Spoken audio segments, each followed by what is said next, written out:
Greetings, everybody, from Dallas, Texas. It is the USL Super League today in the Lone Star State as Dallas Trinity play host to Fort Lauderdale United. Amber Brooks, who's been in red-hot form for Dallas of late, hopes to keep the Trinity train moving in the right direction. But Fort Lauderdale hoping to bounce back, led by the very talented Felicia Knox, who scored last time out against Brooklyn. We'll have the kickoff from the Cotton Bowl coming up on Peacock.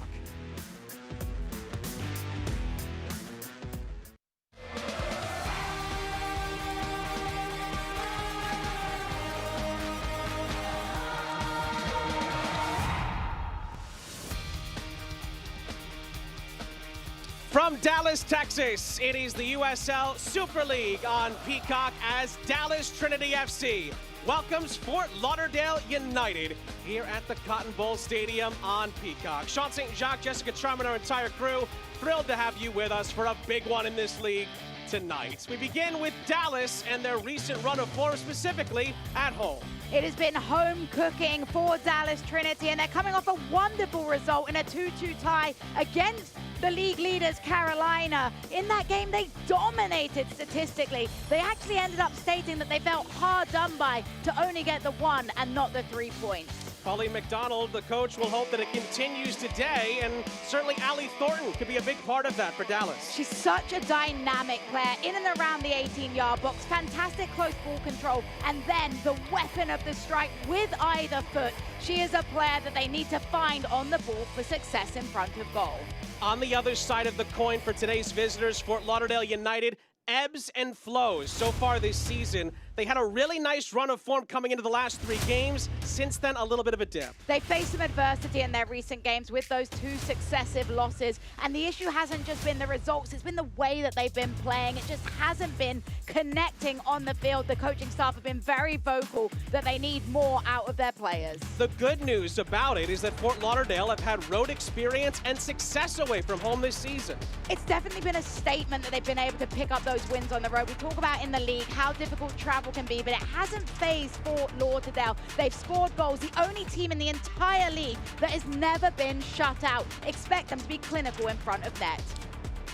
A big player who's helped along that way, of course, is the league's leading goal scorer, Addie McCain, half a dozen to this point this season. And it's a special game for Addie McCain, the Texas native, a former state champion, returns to her home state. She'll want to spoil the party in front of what I expect to be a big home crowd rooting for her today.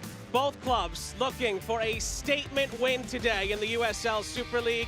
Not many better places to make a statement than at the Cotton Bowl in Dallas, Texas. This historic venue's seen some wonderful events throughout the years. We plan on adding this one to the list tonight here on Peacock. Dallas and Fort Lauderdale meeting for the very first time, and it's coming up next.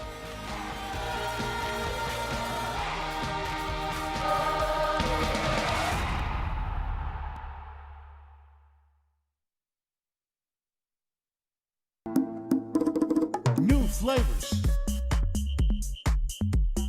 the same traditions. Be the guest of honor. Add more flavor to your parties.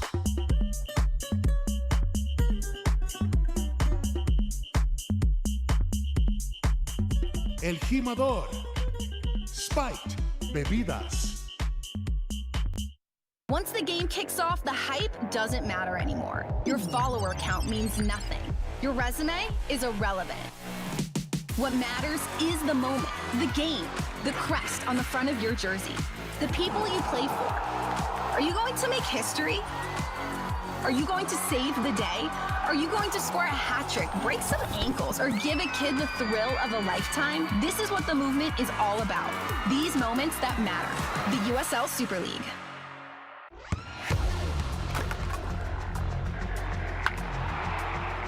We all have goals. But let's be honest, most of us aren't going to be professional athletes. But if your goal is to finish your degree, we can help. Come to a university that puts your goals first. Bellevue University, your partner in finishing goals. The two most important days in your life are the day you are born and the day you find out why. Yeah, trick. I said what I said. I don't care. I paint the town red.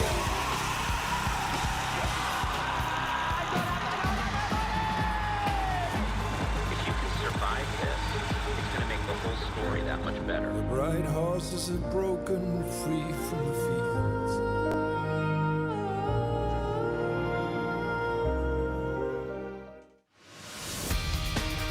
Sean St. Jacques, Jessica Charman back here with you on Peacock. Moments away from the kickoff between Dallas Trinity and Fort Lauderdale United at the Cotton Bowl here in Dallas. Let's dive right in to the starting lineups. We begin with Pauline McDonald's Dallas 11. And she backs up her statement that she was so proud of the way her team performed against Carolina Ascent with an unchanged lineup. Keep all eyes on Ubagagu in that forward position. She is not afraid to pull the trigger from anywhere in and around that 18-yard mark. And they're hoping to back it up with what would be a really strong 3 points here tonight. Tyrone Mears in Fort Lauderdale want to bounce back and get back into the win column. Here's their lineup. And Tyrone Mears was very honest about the disappointment he saw in the way that his side performed.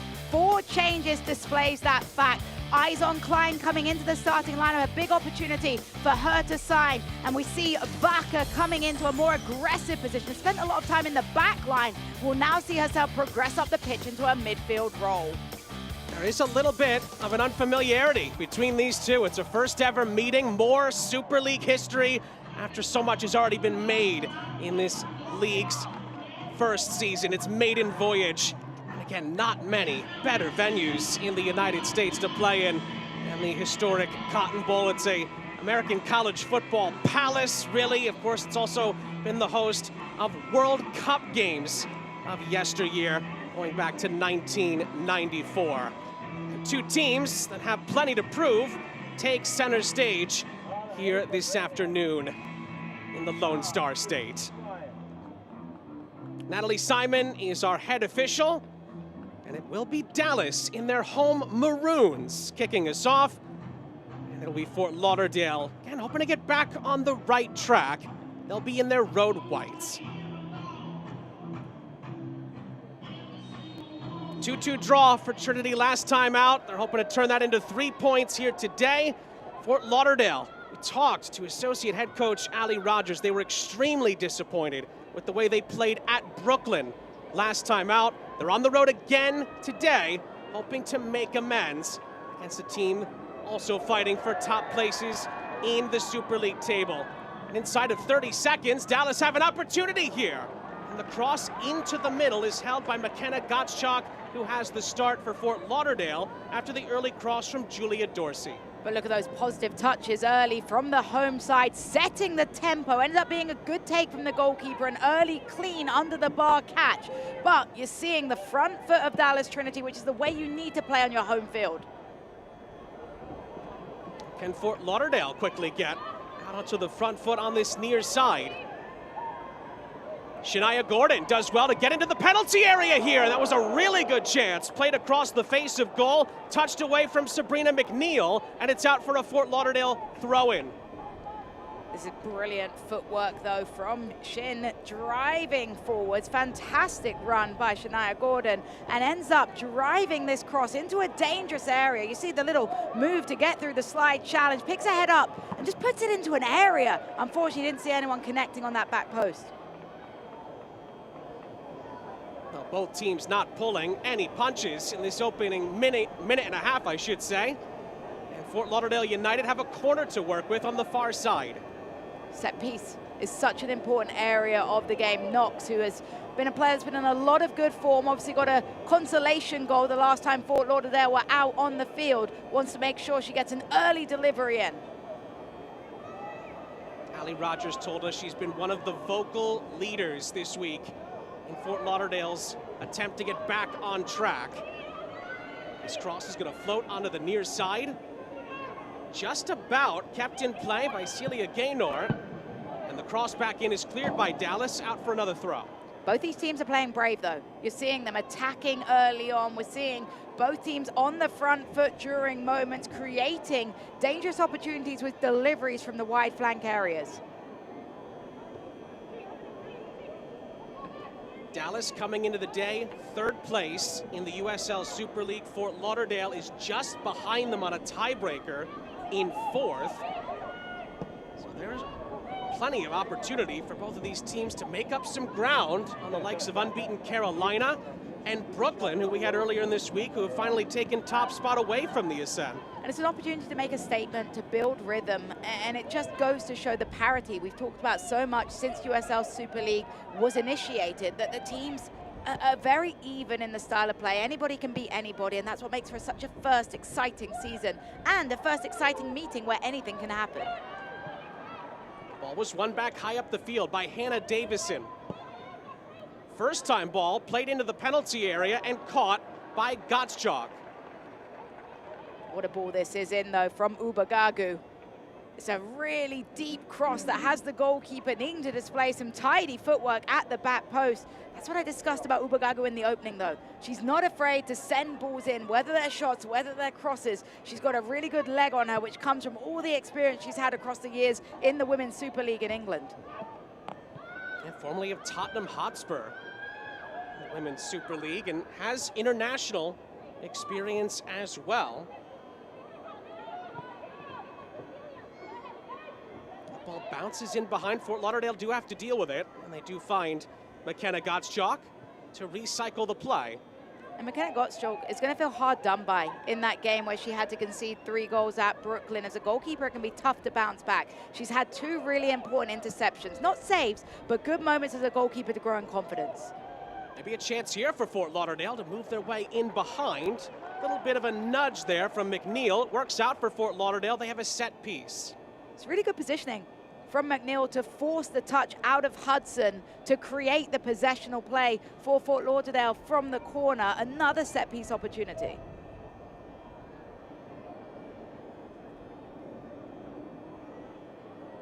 And there were a lot of things that Tyrone Mears, Ali Rogers, the entire Fort Lauderdale coaching staff were not happy with in the loss to Brooklyn last time out. And you can tell by the intent of these opening 5 minutes that Fort Lauderdale want to put that right, and they nearly put it right on the 6-yard box. It's well held in the end, in traffic by Madison White. This is a really good, deliberate delivery in at that front post area, crashing the box, Addie McCain, but Madison White, quick, sharp to a line, holds it clean, brave goalkeeping. We were told Addie McCain and Felicia Knox were the 2 vocal leaders in training this week, keeping everything encouraging, but also keeping everyone on top of things, try and help improve and get Fort Lauderdale ready for the stretch run of this fall season, really. And when you have characters like that in the locker room, it is such an asset, because they're players that are so good on the field that everybody in the locker room looks up to them. They want to listen, they want to be motivated, and they lead by example. And in that moment, you see McCain drumming forward onto that ball. It leads in a positive way to encourage everybody else to show the same bravery. Ball's played down the line. Allie Thornton scored last time out in the 2-2 draw against Carolina. Cuts it to the byline here and plays it across. It's a chance here for Dallas. And Gottschalk makes the save.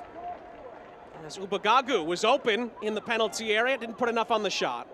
This footwork, though, from Thornton, cutting back and then picks her head up nicely. What a beautiful pass into the path of Ubagagu. She goes with the side foot. You're never going to beat the goalkeeper from that distance. She needed to put her laces through it. Off the takeaway, Shepard able to hold it up for Dallas to replenish the possession.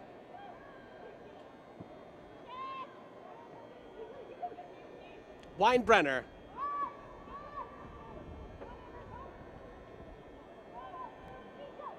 Amber Brooks.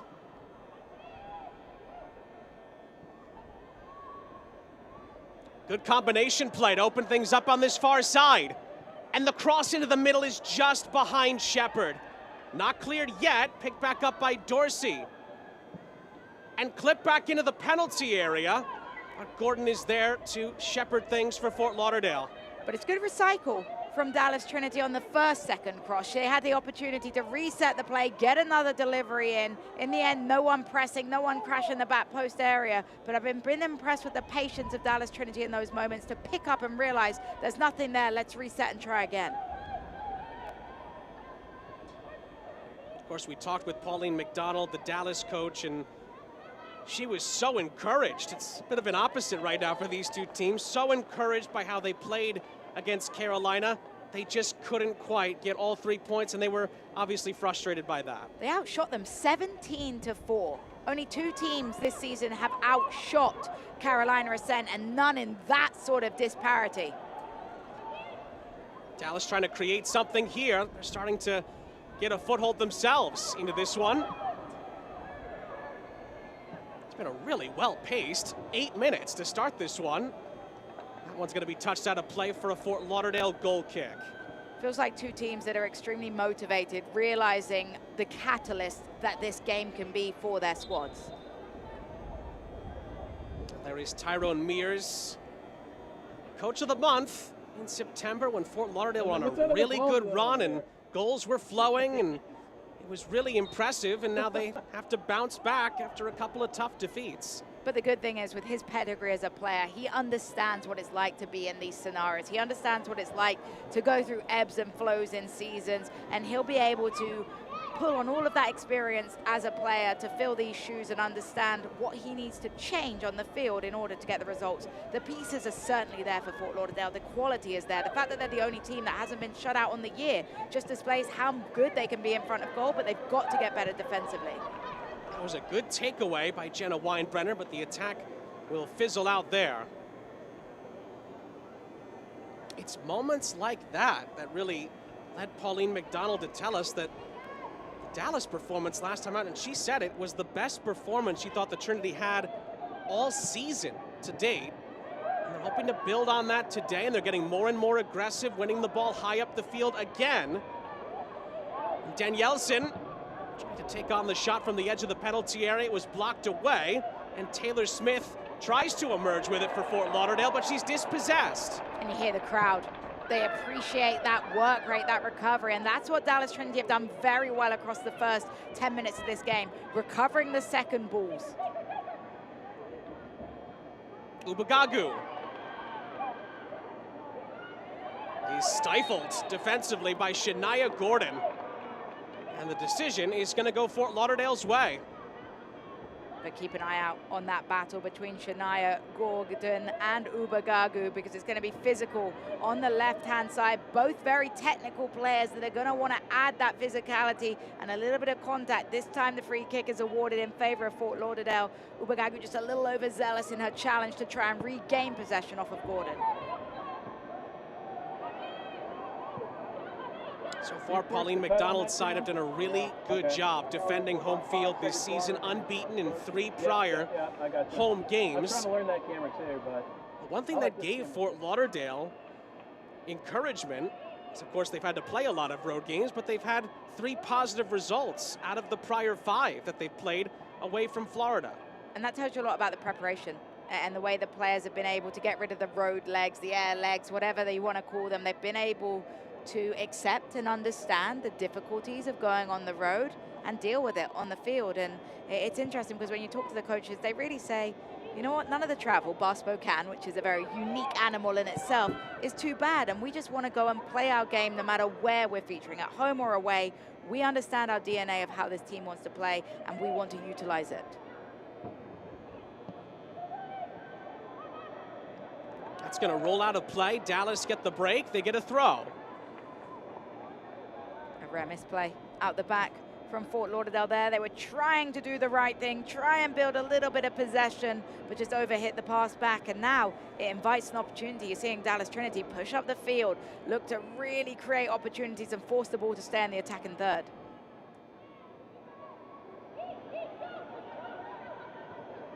Fort Lauderdale won it back for only a split second. Meza clipping it towards the edge of the penalty area, and it goes out of play. It's going to be a goal kick. Take another look at this physical action. It's tenacious play from Meza. Love the way she drives in, gets the wrong opportunity off. She's not going to be able to score a goal for them there. Needs to try and cut up that one back towards the 6-yard, the penalty area, for someone else to get on the end of it. But I really like the confidence from Meza to just drive after dispossessing. Former North Carolina Tar Heel. in her college career.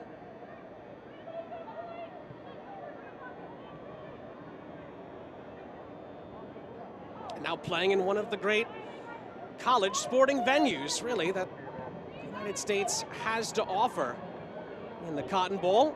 It's a wonderful atmosphere and in some ways soundtrack as well to the Dallas home games this season.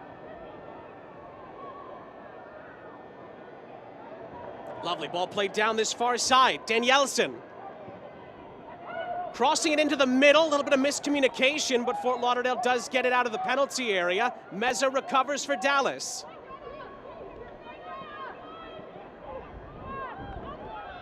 Ubagagu, back from Meza. Support from Weinbrenner.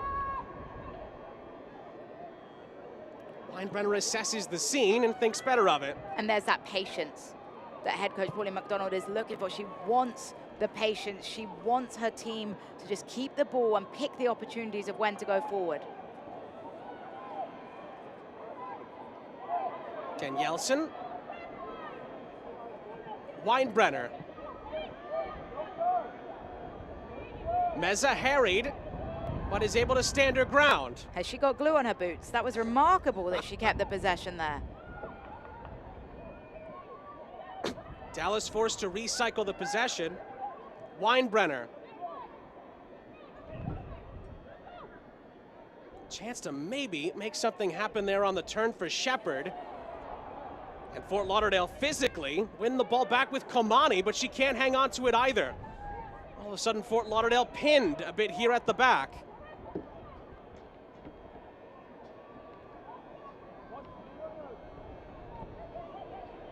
Meza. Clever little touch into space for Weinbrenner. Meza tried to take on the shot, blocked on the edge of the 18-yard box. And still Fort Lauderdale trying to clear it. McCain dispossessed. Meza. McCain there a second time, but it falls for Ubagagu. But look who's the quickest, constantly to recycle and recover balls. One of the things that Ali Rogers talked to us about was Fort Lauderdale's ability to suffer a bit, defend in tough moments. They handled that last sequence. Ball's clipped up ahead. Gottschalk, he's on the case.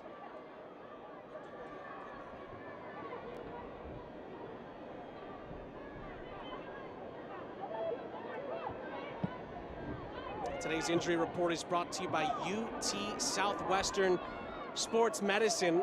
Few notables for both teams who are sidelined for a few different injuries, but that's going to be how it goes at times this season. The good news is that both teams have been able to rotate a bit, and we'll see what those players can bring to the table. Pauline McDonald in particular was very explicit about the fact she discussed the issues they've had with injuries, but it's a next player up mentality. It also displays the squad depth of both these sides, that even with a fairly extensive list of injured players, they're still able to perform at the top level and get other players in. It's a long season. We very much know that this is a long, unique season, something that USL Super League is really starting to be a pioneer with, the difference in the season schedule. But you need to have an extensive squad of players that are ready to go. So getting minutes early on, it's a good thing for the quality overall.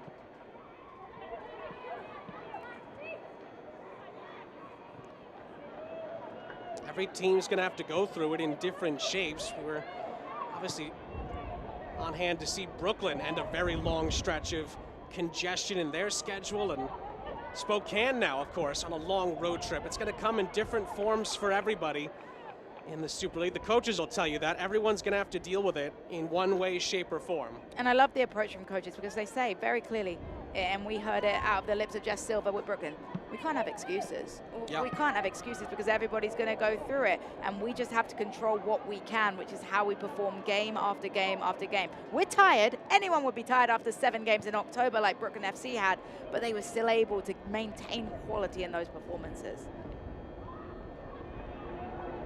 And there'll be opportunities for the likes of Carolina and for these two teams, Dallas and Fort Lauderdale, with some of the games they have in hand.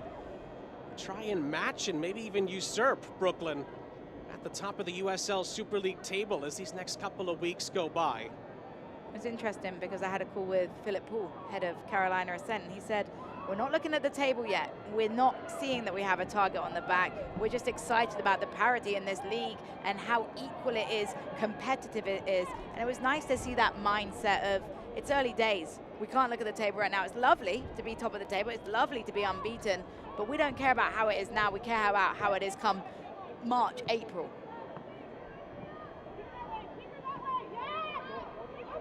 Meza still has some Elmer's glue on those boots. Wins a free kick. Just so impressive, her tight ball control and the energy. Just that sense of urgency and just the ball placement tells you so much about her as a character. She wants to be the heartbeat of this side and lead by example with the speed of play.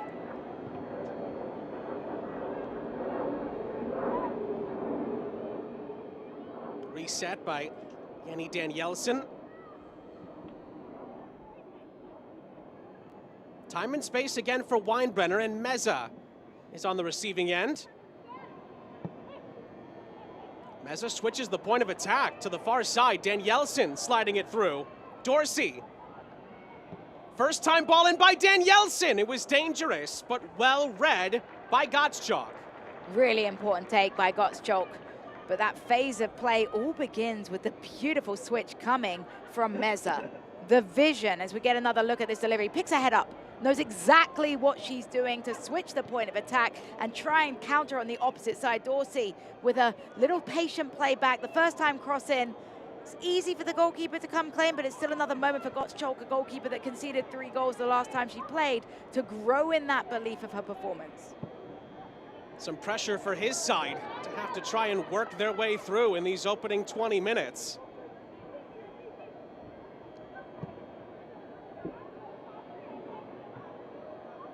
And Dallas Trinity go right back to work on the far side with Hudson. Can't help but think, though, that Pauline McDonald will be frustrated that with all this possession, with all these entries into the attacking third, it hasn't led to a change in the score sheet. She mentioned against Carolina Ascent, it was lovely to have 17 shots, but we still only scored the 2 goals. We have to be more clinical. We have to be able to extinguish an opponent and put the game to bed. You can't allow Fort Lauderdale to linger with you. Wonderful work from Meza. Kept in play by Weinbrenner. Can Weinbrenner pick somebody out? Not quite. Dorsey's hustle, but it's shepherded out of play by McNeil.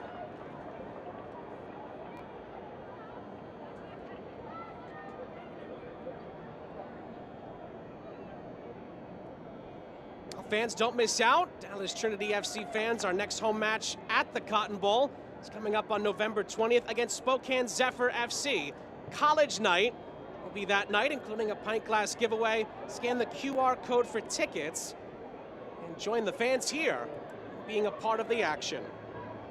And Sean, you've talked very clearly about the history of this stadium. Not many better places to go and enjoy Division I professional women's soccer, and you see a brilliant crowd, and that means so much to the players. Every player, every coach had an opportunity to talk to.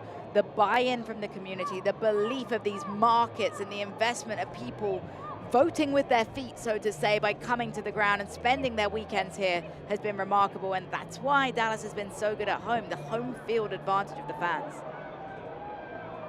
Dorsey chopping it back in field. Dorsey's shot is going to be blocked away on the edge of the penalty area by Leveni Vaca. The re-entry is also nudged away, this time by Reese Klein. Dallas continuing to knock on the door. Weinbrenner back across, held up by Shepard.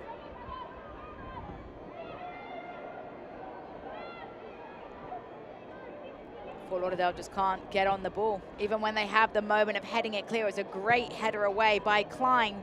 It's still Dallas Trinity reacting to the loose ball, and that's an adjustment that Tyree Mills is going to have to make for his side. He has to find a way for his team to be able to repossess those loose balls instead of it just falling straight back to Dallas Trinity time and time again. Searching ball from Ubagagu into the penalty area, but she couldn't quite find a teammate. Was Thornton the closest to it, and that's a player that needs to see more of the ball. For all the good of Dallas Trinity going forward, for all the good of the wingers driving forward with possession, we haven't seen much of Alex Thornton on the ball. two players in the USL Super League have scored a hat-trick this season. They're both on the field right now. Ali Thornton with 3 of her 4, and Addie McCain with 6, of course, including a hat-trick earlier in the season. It's just fascinating how these things come together, and your eyes light up as a commentator because you're just hoping that this game brings goals and action.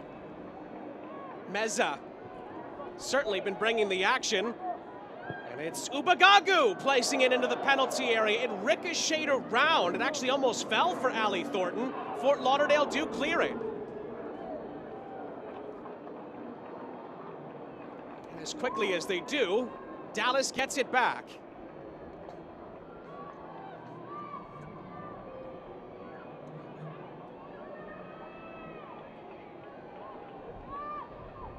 In many ways, Dallas's performance against Carolina has been leaking into this one so far, but to your point earlier, Jessica, just no end product. The momentum is very clear, the confidence. I mean, these girls on the field are oozing confidence right now. They just want to believe that they can get everything in and around the 18-yard box, but they haven't been able to find that final connectivity, whether it be the cross slightly behind a runner, whether the runner isn't timing the run quite correctly in the right direction. They are a matter of fine margins away from connecting, but Pauline McDonald will want to see that connection happen soon because all this possession is great, but it isn't changing the course of the game. Ubagagu. Quick feed. Has to find a teammate. Danielson switches over to the near side.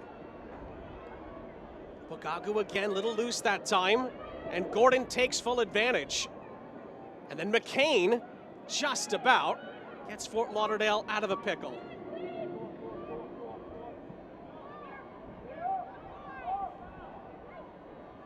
Just joining us here on Peacock, Fort Lauderdale had a couple of forays forward in the opening 5 minutes, but ever since, it's been all Dallas. It started to feel like a bit of a game of keep away at the moment with Dallas Trinity so calm with the ball. It's a testament to their confidence in each other. The camaraderie on this field and the understanding of each other's patterns of play is impressive with the way that they're keeping the ball now. Shepard follows up. Fort Lauderdale move it forward. Gorley on the near side helping out. She continues her run. But Dallas is going to sweep that up through Hannah Davison all the way back to White. But look at that calmness of Davison. Even under a little bit of pressure, has the trust with her goalkeeper, has that understanding of where Madison White is going to be positioned in her goal to make sure she finds her boots and keep the ball. No need to turn it out for a throw-in. No need to just smash it for a 50-50. Just keep the ball. Time and space for Brooks. Weinbrenner stays with it. Ubagagu stays with it as well. It's a full reset for Dallas. Hudson.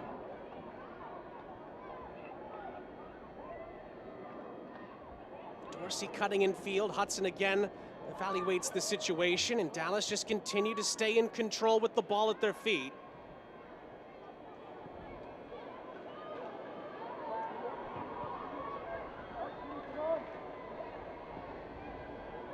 Along by Brooks, and then Dorsey again. The methodical move forward continues. Dorsey looking to turn. And Fort Lauderdale get the throw. But count the passes. I mean, the passes counting and counting up through the entire team in a lot of ways. They're just so comfortable moving the ball around to each other. And this is a benefit of not having any changes to your starting lineup, the chemistry that's building. Again, another thing that Ali Rogers, associate head coach for Fort Lauderdale, talked to us about was the fact that she and the rest of the staff, Tyrone Mears included, felt that they didn't adjust enough in the game against Brooklyn. We're starting to wonder already, are they going to adjust to this early pressure? And it's so hard to adjust in game because you can't communicate in the same way. Halftime is going to be pivotal for this Fort Lauderdale side to make those adjustments tactically and perhaps with personnel as well if needed. To your point, that is something that Fort Lauderdale told us about trying to start figuring out more. as the game's happening, how do we adjust before it does have to get to halftime, before it does get to the latter stages of a second half? And I like that honesty from a coaching staff, because as much as the game is played by the players, coaches have such a huge, important role, and it's all fine being the coach when things are going well, but when things are going bad, you've got to take a look at yourself and realize where your limitations have been. And I think it's very clear that Mears and the rest of his coaching staff realize that they have to be better at realizing the threats, at realizing the weaknesses. And right now, I think the biggest issue for Fort Lauderdale is that they haven't had these moments that we're seeing right now where they've connected 2-3 passes together. Here's Addie McCain, who could certainly help figure things out for Fort Lauderdale. Had the right idea with the ball in behind, but McNeil couldn't get to it. And as we take a look at some statistics right now, you're seeing that in numbers. Fort Lauderdale have only been able to connect 120 passes together, amounting to 40% of the possession. Expected goals for both sides, though, reiterates what Dallas Trinity will be feeling. With all of this possession, they've had final third entries, but it's been a lot of just crosses into the box that haven't led to any real valuable goal-scoring opportunities. That's something that Dallas need to improve on.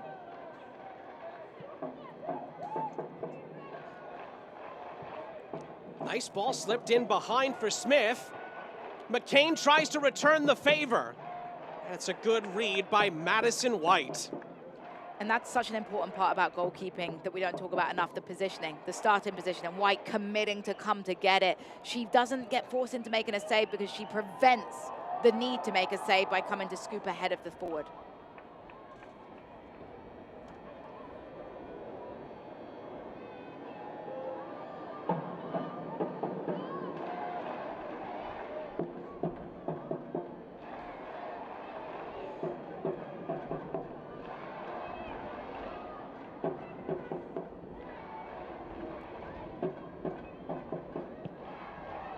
Switch of play by Klein. And it bounces out of play.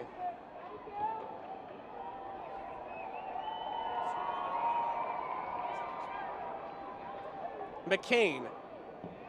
Crossed back into the middle. There was a chance in there, a collision, and a heavy one at that. It might be a possible head injury here to slow down the play. Natalie Simon, our head official, was all over it. And I think it's Hannah Davison right now down on the ground holding her head. It was that instant dropping from the physical contact, a tough clash of heads, and that's the definition of putting your body on the line. But you see the ear of concern for Pauline McDonough right now, having named an unchanged starting lineup after the great Carolina Ascent performance. She won't want to have to go to her bench, but obviously player safety is paramount.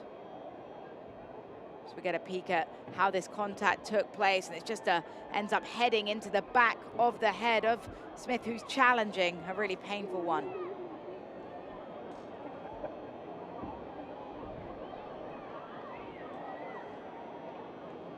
Hannah Davison continues to be evaluated. Ends up being a bit of an impromptu timeout for both teams to reset, and maybe actually a little bit of a break for Fort Lauderdale in some ways. I definitely think this is what Tyrone Mears will want to utilize, and you're seeing him very vocal in the way that he's talking to his players. Will want to have the opportunity to really see what he can do in the remaining 15 minutes of this half. It's good to see Davison up to her feet, though. She'll have to come off just to finish off that protocol from the injury, but good to see her running off fairly comfortably now. And right on cue, Tyrone Mears using the time to adjust with his players. And I think he's going to be talking about being more aggressive and making sure that there is that understanding of when to go forward, when to sit back, but you can't just be passive in the way that you're soaking up the pressure. And then I think the other biggest adjustment that we've seen on the field right now is responding to those loose balls, because it's okay to clear your lines, but you have to find a way to turn that line clearance into a positive phase of possession for yourselves.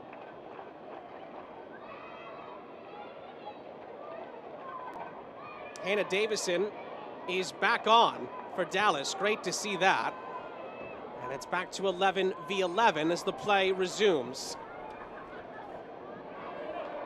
Good step defensively there. Maybe a chance for Fort Lauderdale United to bring this forward.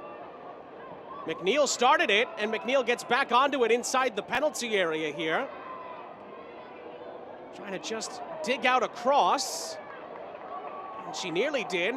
The ricochet came back off of her. It's a goal kick. But so much better from McNeil in that moment, driving forwards, getting a decent looking move on, just couldn't find the final product.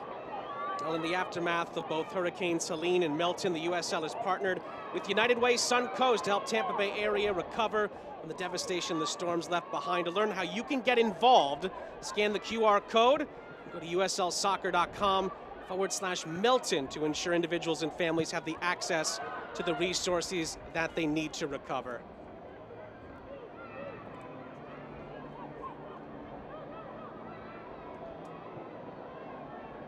"12 minutes plus stoppage time left in the half.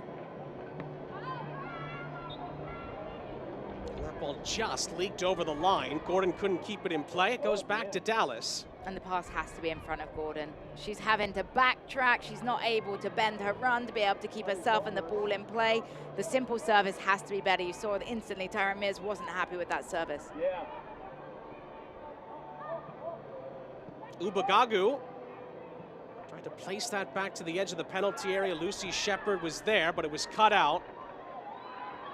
Reset for Fort Lauderdale. Gordon. Fort Lauderdale trapped in their own corner for the moment there. They just clear it upfield. But again, the hustle from Meza really helping Dallas win that back. But that was improved because Gawley reacted to Meza dispossessing, was able to get the toe poke back to reset play. So there are elements of improvement from Fort Lauderdale right now in anticipating the second and third balls.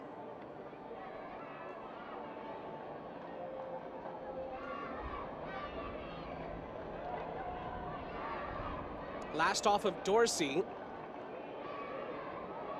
Crowd again doing a great job getting behind Dallas here in this first half, and McCain is dispossessed. Could be a chance here for the hosts.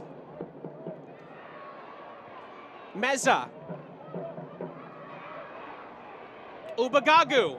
Oh, she fired that across, and she wins a corner for Dallas. Such an important touch away from Gaynor, though.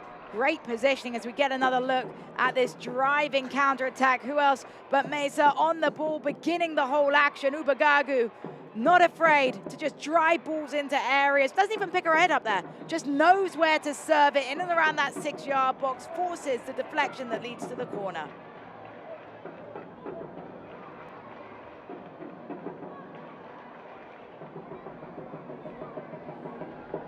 Dallas have been knocking on Fort Lauderdale's door for most of the half.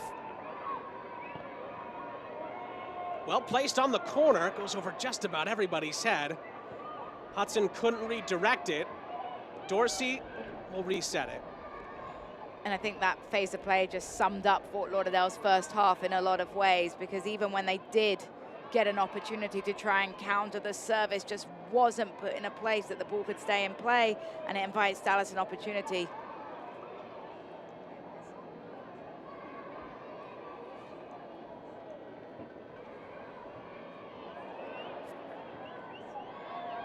Good step defensively by Felicia Knox. Fort Lauderdale looking to counterattack here, but it is going to fizzle out. McNeil, though, just had that last driving run forward. She's been a bright spark, a silver lining at the moment for Fort Lauderdale United. When she carries the ball, she's aggressive, she's confident, she's taking positive touches, but it looks like she doesn't have any movement ahead of her to find the next pass in that play.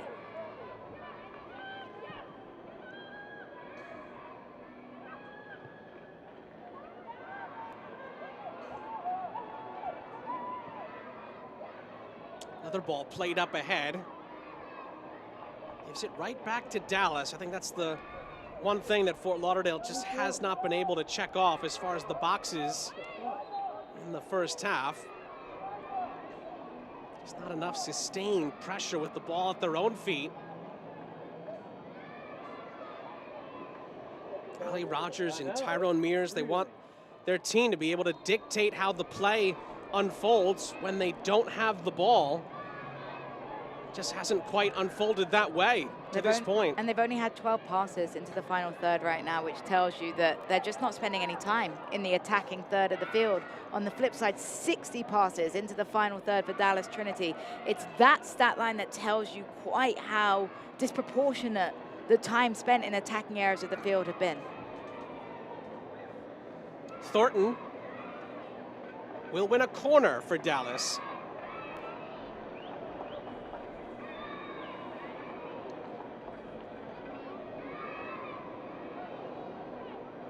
Well, more times than not in the USL Super League, sometimes it takes a set piece to break the deadlock. Another opportunity here for the Trinity. How many headlines have talked about defenders being the stars of the show from set pieces? We'll see who Ubagagu is focusing on from here. Ball is clipped in. It's still up for grabs, headed towards goal and just over the goal off the head of Amber Brooks. Amber Brooks, the skipper, wanting to make a difference. Ubagagu serves it in. We get another look.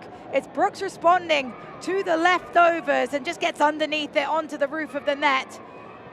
Did have the goalkeeper backpedaling to a line just in case it dipped. Oh, coming together there might be a possible giveaway. Fort Lauderdale survived the sequence there somehow. Possible missed opportunity for Dallas. Fort Lauderdale come back up the other end. It's a chance to score. And it's just wide. Gianna Gorley missing the target after the opportunity presented itself, I should say, to Fort Lauderdale. Wow, the match opening up. One splitting pass forward and a great run by McNeil. McNeil puts it into a dangerous area. First touch a little heavy from Gorley, which forces the angle to be far more narrow, and as she ends up only being able to make contact into the side netting. But again, it's McNeil beginning these attacking phases of play, popping up on both flanks for Fort Lauderdale. That'll go down as maybe Fort Lauderdale's best chance of the half by quite some distance.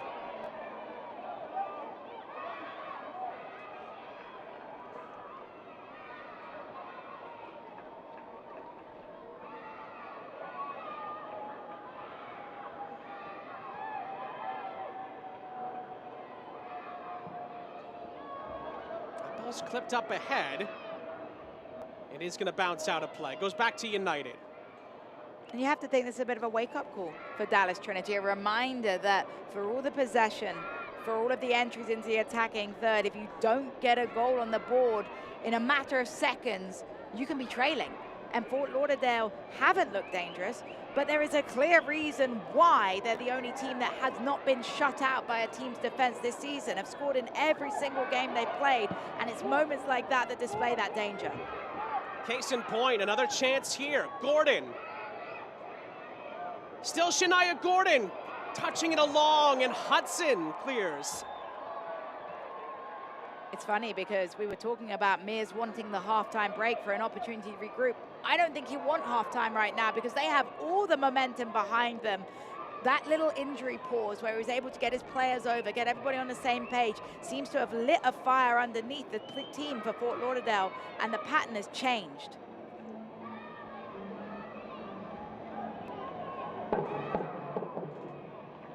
Things in the beautiful game can change in the blink of an eye. Still 4 minutes, plus stoppages left in the half.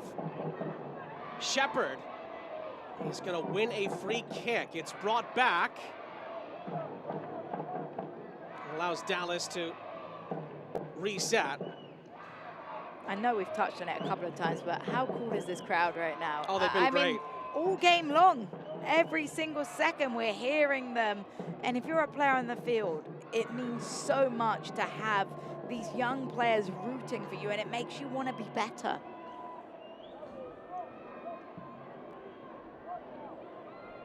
From the set piece, Shepard was the target. Fort Lauderdale just about get that away.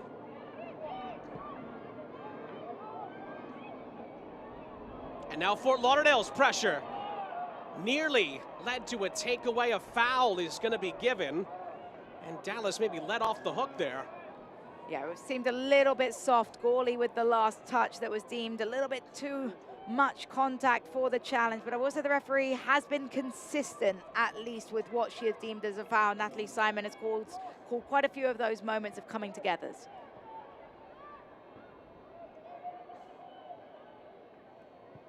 Davison.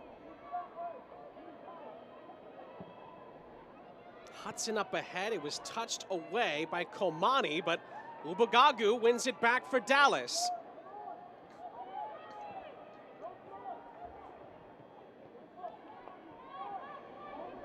Time and space for Jenna Weinbrenner. And again, she's forced back. Meza was clipped in there by Brooks, headed away. McCain holds it up. One back again by Meza. Still Sam Meza. And her shot is deflected out for a Dallas corner. She continues to be the spark plug. You can see just how frustrated she is that she's been stepped too quickly and it closes down her angle for a cleaner shot, but her ball skills, her close ball control is magnificent, and she just looks like she's walking on water, winding through defenders and leaving them in no man's land. She is a key player to get on the ball for Dallas Trinity. In by Ubagagu, the header is just off target. I think Fort Lauderdale defensively did enough to put that off, and they have a player down as the dust settles. We'll get another look at this corner, swung in from Ubagagu from that far side, and a clashing of heads, ouch. It's Gaynor that's down on the ground, and that one looked extraordinarily painful. It's good to see her getting the treatment right now with the athletic trainer. Now both coaches have had reason to be concerned for possible head injuries in this first half. Defending, of course, that needed to be done. Amber Brooks was nearly on the end of that in a real way for Dallas. Gaynor is back up, and hopefully she's okay to continue. And the good thing for a player in these moments when you do feel something like this is you have the opportunity to know that the halftime break is coming. You'll get that extended respite for further assessment if needed, for these moments to really regroup. And Gaynor did what she had to do. That's the tough part about being a defensive-minded player. Sometimes you got to put your body in the way of traffic and you might get trucked, but she does an amazing job with the physicality to get the touch away. Nudge in the back there. Looks like Dallas get the decision. And we jump into 3 added minutes at the end of the half. Davison tried to squeeze that through. It's good follow-up from Hudson to recycle the possession. Well, can someone take the lead before the end of the half here at the Cotton Bowl? Cross into the middle, takes a big ricochet. It's a throw-in for Dallas on the far side. Expect them to see pushing bodies forward. Meza trying to create some movement, but didn't see the throw-in go to her, and a wasted moment from Dallas.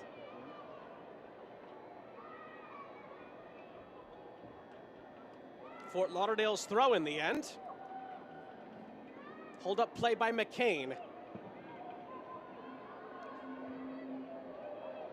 Hudson is there on the cover, and it's just going to go out of play. Dorsey not able to keep it in play for Dallas.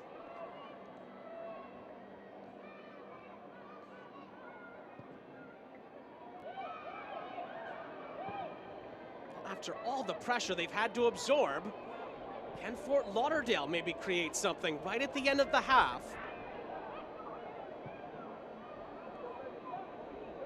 Davison forced to go back to White.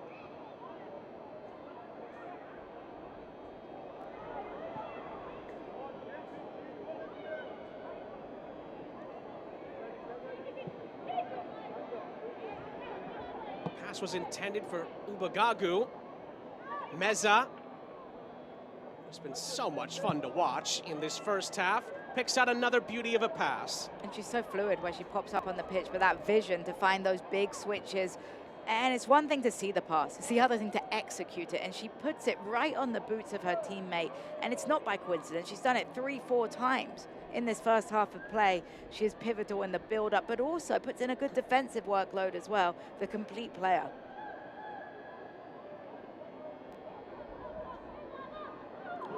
Heavy challenge there. Dallas would tell you that it was clean enough to maybe get enough of the ball, but Amber Brooks is going to be booked in the end. It's a yellow card. We'll get another look at the challenge coming in from Brooks shortly. As we see Fort Lauderdale driving forwards, and then there's a touch on the ball. Maybe the vigor that she goes into, the pace of the play deems it to be a little reckless, which would mean that the referee decided the yellow card. But for Brooks, a big decision for her from Natalie Simon, as she now has to play the second half on that caution.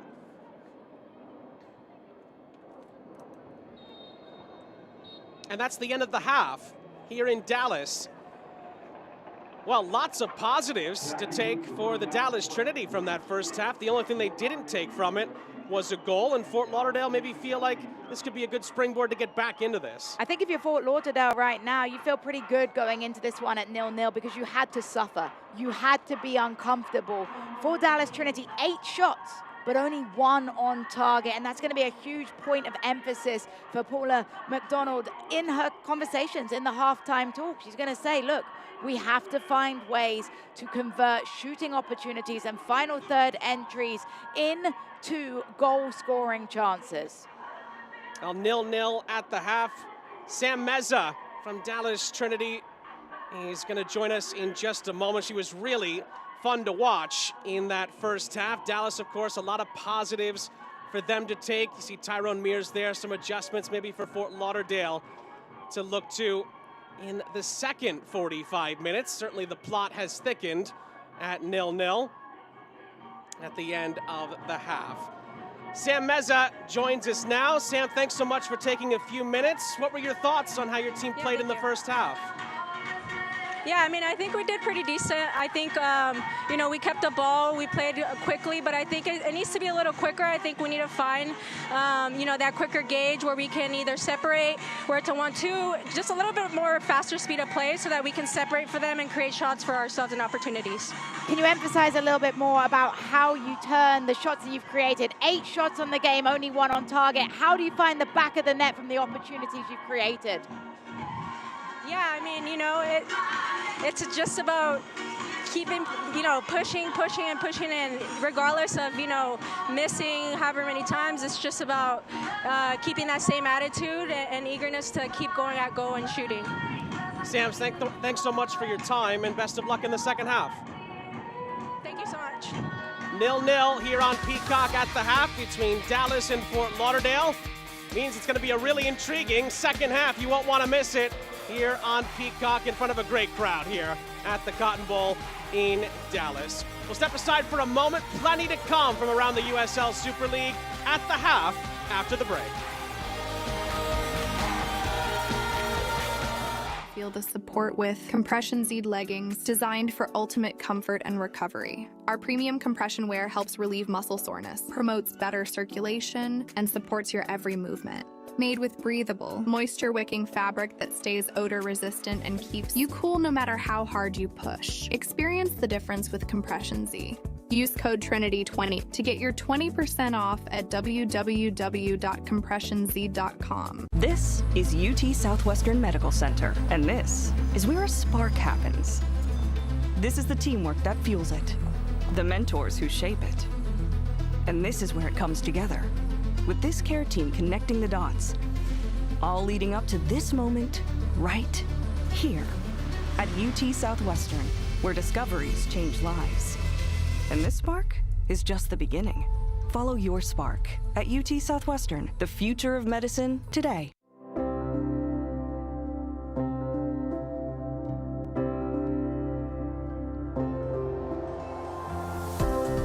Relay Human Cloud makes it easy. Relay Staff Augmentation Model takes the risks and hassles out of global teams. Top talent, fast productivity gains, and up to 75% in labor savings. Relay Human Cloud. Unlock growth through global teams. This is UT Southwestern Medical Center, and this is where a spark happens. This is the teamwork that fuels it, the mentors who shape it. And this is where it comes together, with this care team connecting the dots, all leading up to this moment right here at UT Southwestern, where discoveries change lives. And this spark is just the beginning. Follow your spark at UT Southwestern, the future of medicine today. Move freely and feel the support with compression Z leggings designed for ultimate comfort and recovery. Our premium compression wear helps relieve muscle soreness, promotes better circulation, and supports your every movement. Made with breathable, moisture-wicking fabric that stays odor-resistant and keeps you cool no matter how hard you push. Experience the difference with Compression Z. Use code Trinity20 to get your 20% off at www.compressionz.com. Once the game kicks off, the hype doesn't matter anymore. Your follower count means nothing. Your resume is irrelevant. What matters is the moment, the game, the crest on the front of your jersey, the people you play for. Are you going to make history? Are you going to save the day? Are you going to score a hat trick, break some ankles, or give a kid the thrill of a lifetime? This is what the movement is all about. These moments that matter. The USL Super League. Halftime here on Peacock from the Cotton Bowl in Dallas. 0-0 between Dallas and Fort Lauderdale in their first ever meeting in the USL Super League. Sean St. Jacques, Jessica Charman, our entire crew looking forward to the second half. But first, of course, we look around the USL Super League. Jess, you and I had the fortune to be part of this game earlier in the week on Halloween, and a little bit of magic from Luana Grabias led Brooklyn to a 3 points. With that type of finish, it's hard to believe this was the first USL Super League for Grabias. So confident in the way that she finished, and it would be a really huge statement for Brooklyn FC, who now with this win are sitting pretty at the top of the USL Super League standings. First team to take that title off of Carolina Ascent this season. Of course, more action to come later today on Peacock. Big game between Tampa Bay and Lexington, who have started to turn a corner. Lexington are a team that have a lot of confidence, that are starting to score goals and are solidifying themselves defensively. Tampa Bay want to make sure that in their home field, they're able to respond to some adversity and pick up a good result. Thrilled to see how that one's going to play out. And then, of course, on Sunday, 2 p.m., also on Peacock, can DC Power make up some ground in the standings, or is Carolina going to make it 10 unbeaten? Well, DC Power, don't count them out for an upset. We just saw the goals from Ali Flanagan, the superstar Academy product. She's looking to shine against the number 2 team right now, Carolina Ascent. Really exciting stuff coming up the rest of the weekend. And of course, you look at the news and notes from around the league. Speaking of DC Power and Ali Flanagan, she's continued to really shine so far this season. Jess Silva's Brooklyn FC continue to be one of the stories as well. And is someone gonna knock Carolina off from the ranks of the unbeaten? We'll have to wait and see at the end of this weekend of action on Peacock. We'll step aside for the moment. We're also looking forward to the second half here between Dallas and Fort Lauderdale. We'll have first half highlights coming up for you after the break.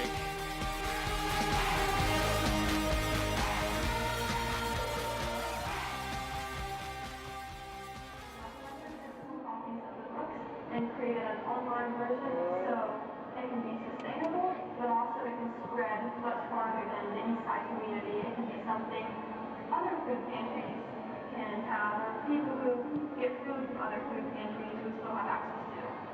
Well, my project is called Action for Acculturation. Acculturation, by definition, is a changing culture.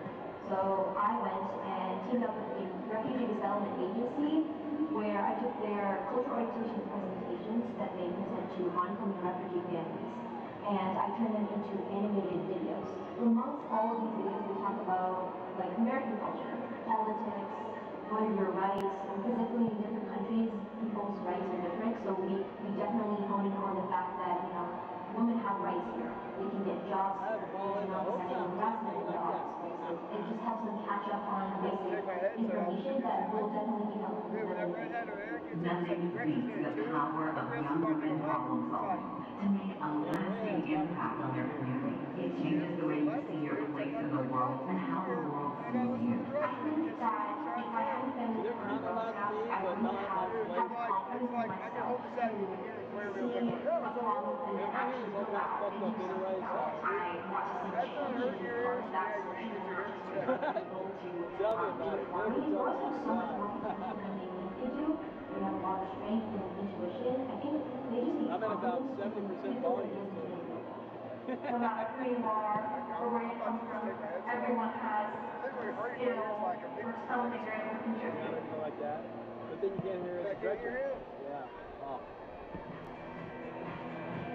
One more round of applause for these two outstanding Girl Scouts and for all Girl Scouts in attendance tonight.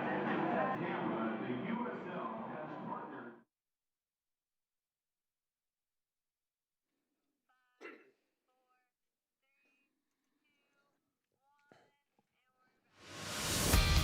Halftime here in Dallas. Sean St. Jacques, Jessica Charman here with you. I know, is a goal going to come? We're hoping so in the second half between Dallas and Fort Lauderdale. It's certainly on the cusp of getting one as we look back at the first half highlights. Plenty of chances, specifically for Dallas in the attacking third, just no end product. They took advantage of their home field advantage, wanting to create a moment of magic for their crowd, but unfortunately just didn't have the finish. The closest opportunity from Ubagagu, but just wasn't able to generate the power. I think in hindsight, she'd have wanted to strike that one with laces. 19th minute, more good possession from Dallas through Meza.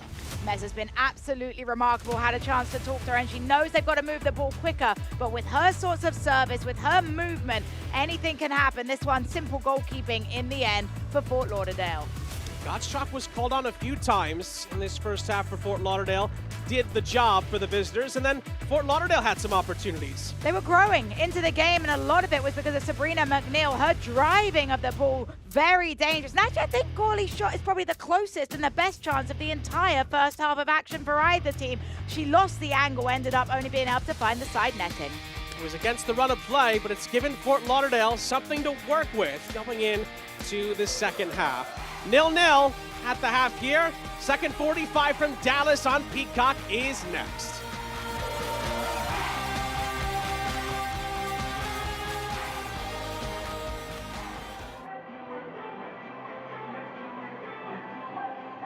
Have your team celebrate with our team on game day. Fan experiences include cheering the team pregame in the fan tunnel, post-game shot on goal, or walking out with the players for pregame introductions. Discounts available for groups of 10 or more.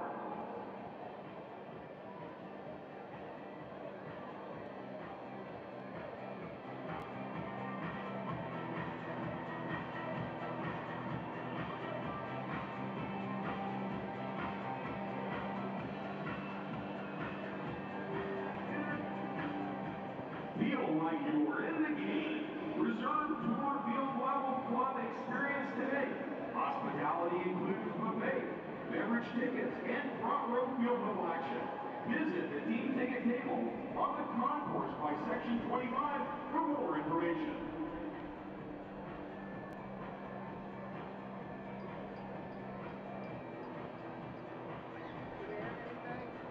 No, he hopped off, probably get a bio. I'm gonna hop off and not tell you. Yeah.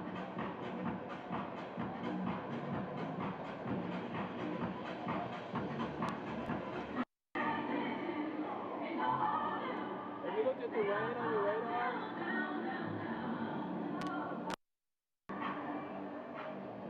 Trinity fans, make sure that you got your tickets for our next home match.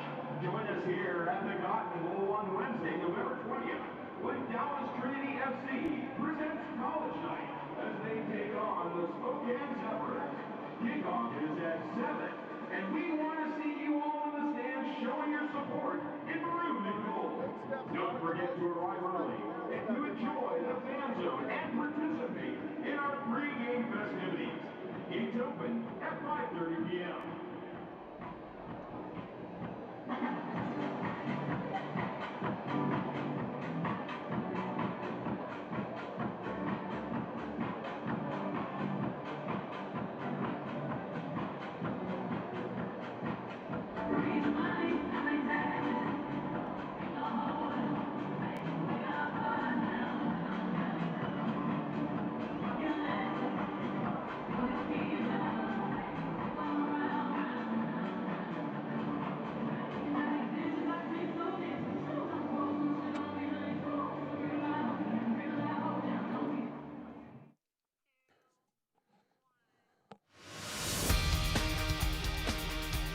Sean St. Jacques, Jessica Charman, our entire crew back here with you, getting you set for the second half between Dallas Trinity and Fort Lauderdale United at the Cotton Bowl in Dallas here on Peacock. Well, Dallas have had some really positive things to build on in possession in this first half. Pauline McDonald really has liked how they've been developing over the last few games. It showed a lot in this first half. Fort Lauderdale had things to work on from the last game against Brooklyn.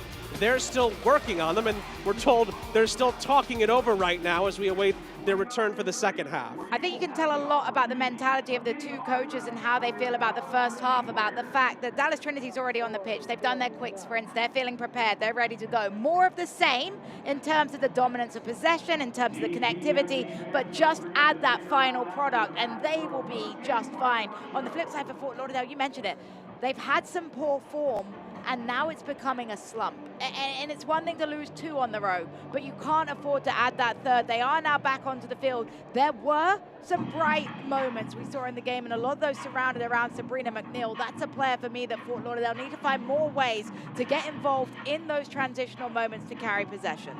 Fort Lauderdale defensively were able to absorb a lot of the pressure.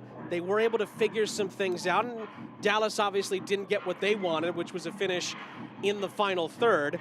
Now, how can they build back to where we've seen them in the past, where they've been more free-flowing and players like McCain and Knox have been able to operate with the ball at their feet?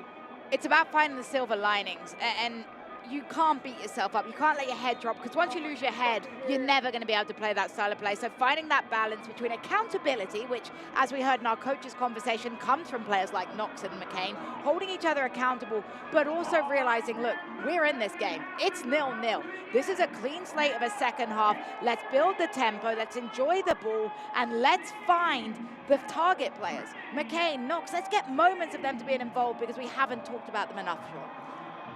To your point, Dallas had more opportunities than Fort Lauderdale in the first half, but Tyrone Mears' side had the best opportunity in that first half with the chance from Gianna Gorley. So that sets the table for the second half. Here at the Cotton Bowl, teams will switch sides. Dallas will go from left to right on Peacock at the start of the second half.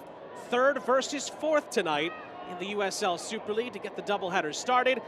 We're excited to see how the second 45 plays out.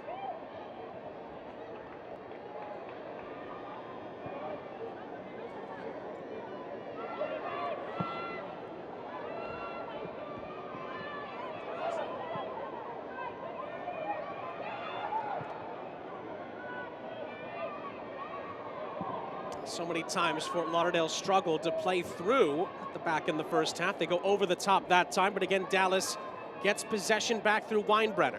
And it's okay to play the ball long, but then you have to respond quickest to it.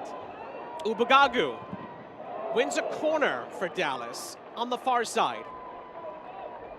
Ubagagu is such an important player in attacking moments for Dallas Trinity. I mentioned even in the open what she has in terms of confidence, going for those strikes, going for those deliveries. She doesn't always pick out a player, but what she does is she picks out an area and creates havoc. She's been taking a lot of the corners, but this time she'll leave it for somebody else to try a different delivery. It's Meza on possession.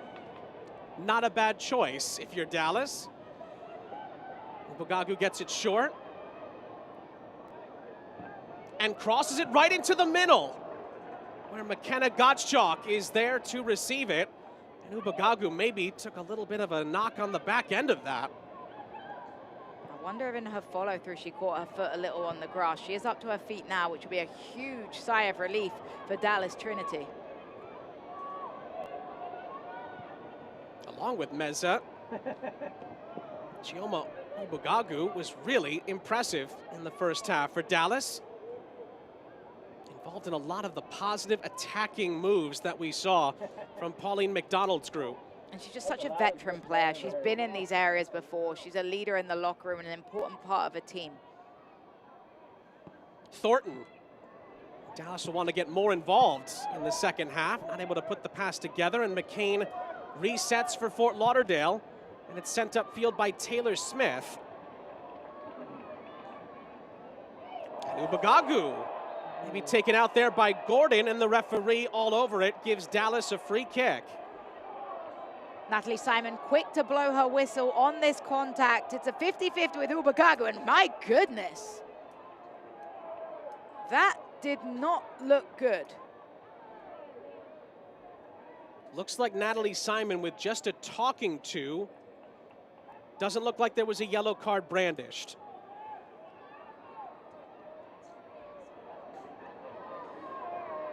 I didn't like the way the arm came in from Gordon. It felt like an extended arm that probably warranted a yellow card, particularly when we see a yellow card that was shown earlier on in the game to Amber Brooks for a lot less.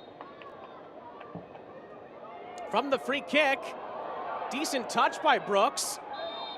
Offside flag goes up against Hudson. And the attack ends there for Dallas. I just still go back to that challenge, and we're going to get another look at it here just to see what Natalie Simon, the referee, might have seen as Ubagagu quickest to it, and it's an extended elbow. It's at least a yellow, if not edging on the shade of orange for me. Now the height of the elbow as well towards Ubagagu's face, I think, is really what got not just your reaction, but the reaction from the crowd as well. But what I am impressed with is Ubagagu didn't get involved with the referee, didn't, you know, bite at Natalie Simon. She accepted it, and that's something that shows her veteran presence as well. Don't get flustered with stuff you can't control. You can't control what the referee does with the cards. Just get up and play the game. Really good moment for Ubagagu. McCain looks to lead Fort Lauderdale forward. Komani out wide. Can Fort Lauderdale create something from this? They're going to get a corner after the cross from Gordon was blocked out of play.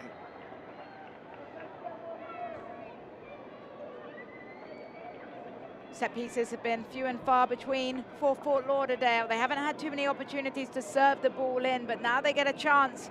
In this moment, Gordon planted it down. They'll send two, so training ground move incoming. McNeil joins Knox in the corner. Got to try and create here.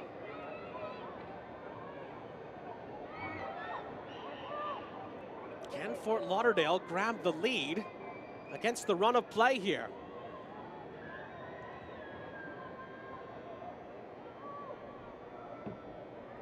Knox will clip it in and hit it right onto the roof of the Dallas net. Now, Dallas Trinity FC fans want the inside scoop. Sign up for our newsletter to receive the latest news, merchandise promotions, and exclusive updates. Scan the QR code now to join.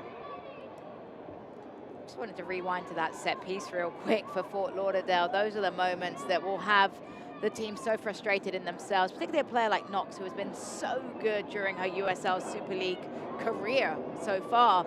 You've got to find a way to keep that one in play. It's a difficult turf. You saw on her run-up, she didn't have a long run-up, but you have to be able to put that into the box. A push and a chase here for Gordon. Cross into the middle. Oh, flashes past the far post. And it goes out for a goal kick. Well, something nearly out of nothing.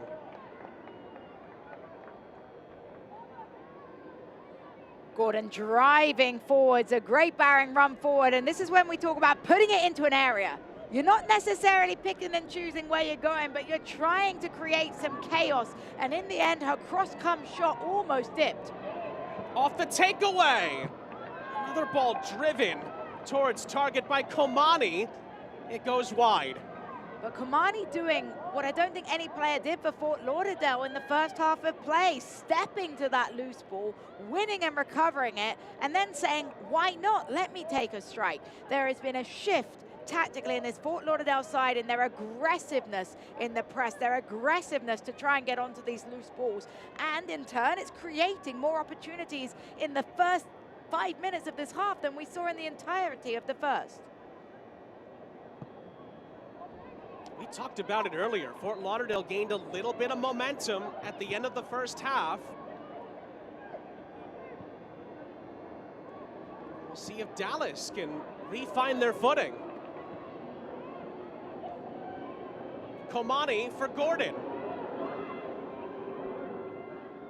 Shania Gordon has time and space. Another ball into the penalty area.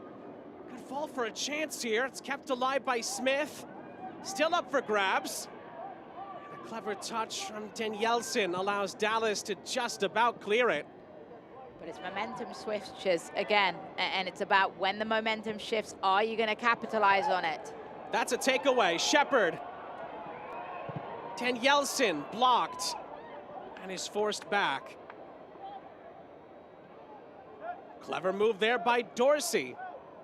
And it's just out of reach of Danielson. It goes back to Fort Lauderdale United. Danielson gives the apologetic hand up. Knows she needed to try and react to that ball from Dorsey a little quicker. Select, the official match ball supplier of the USL Super League and many elite leagues throughout Europe. Visit us.select-sport.com for the latest Select product specials and more. Select is the player's choice. More positive play from Fort Lauderdale. Gordon again. Still Gordon, riding a couple of challenges. And just wasn't quite able to fit it through. But Shania Gordon has been so switched on in this second half since the incident.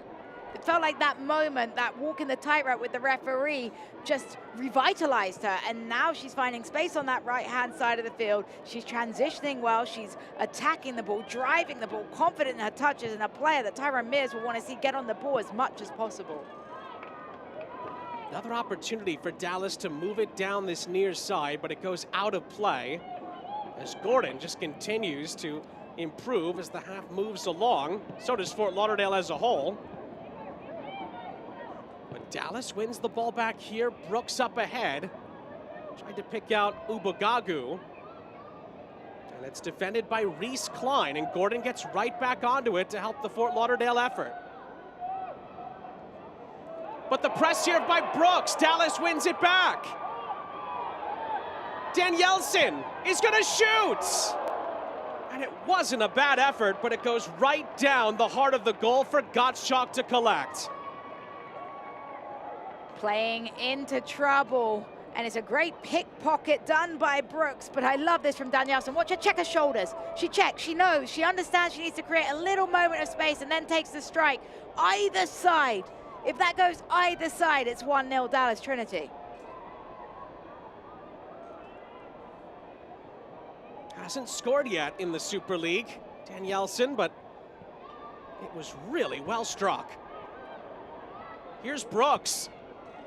Brooks clipping it in, Gottschalk! Couldn't quite handle it, but it was touched away just about. Nervy moments for Fort Lauderdale, but they lived to tell about it. Clinging on for dear life. Right now, our Fort Lauderdale Gottschalk would have wanted to hold that one clean first time, but I love the confidence from Amber Brooks serving that ball into the mixer. Has 4 goal contributions this season. Fort Lauderdale with a takeaway, and Komani couldn't find McCain, who was wide open. It's just been the story of the night, not quite having that service to connect with the final pass. We've seen Madison White in goal, not involved too much. It's just been coming out aggressively to pick up those overhit passes. She'll take that every day of the week because they're not in that area of uncertainty for her. They're just clear balls for her to run on and come grab.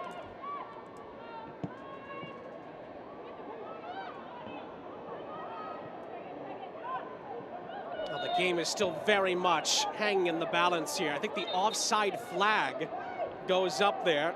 Gianna Gorley, when the ball was placed towards her, was in an offside position. Dallas's pressure continues. Fancy footwork there from our assistant referee. It's a Dallas throw on the near side for Dorsey to take.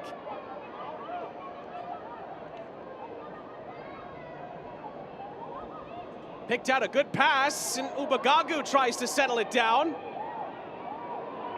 Still Ubagagu, great challenge by Gordon. Ubagagu wins it back for Dallas, incredible skill.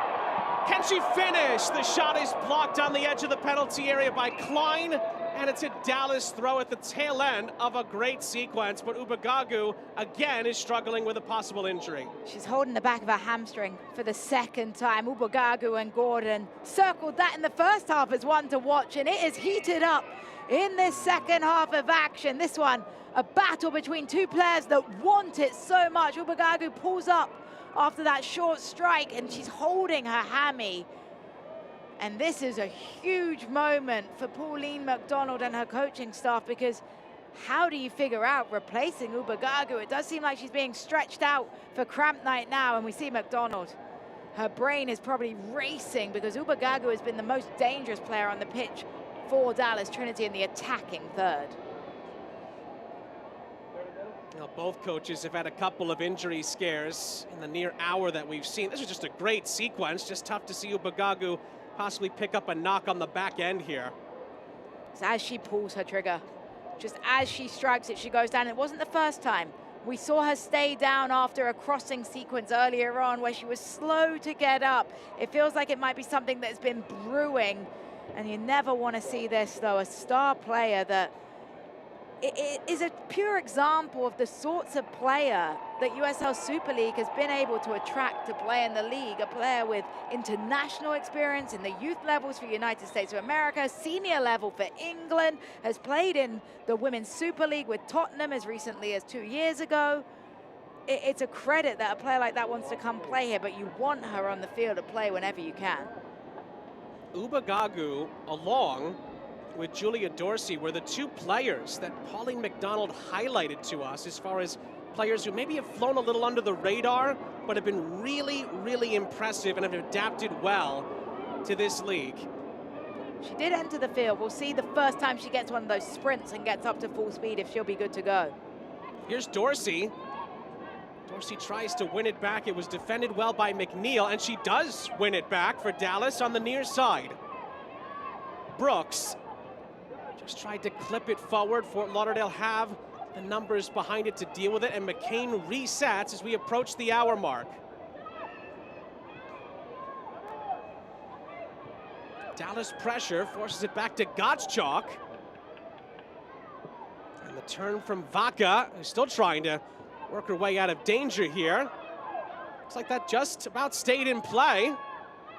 And the turn from McNeil is snuffed out, but then finally Vaca off a ricochet. Dallas relentless with their pressure.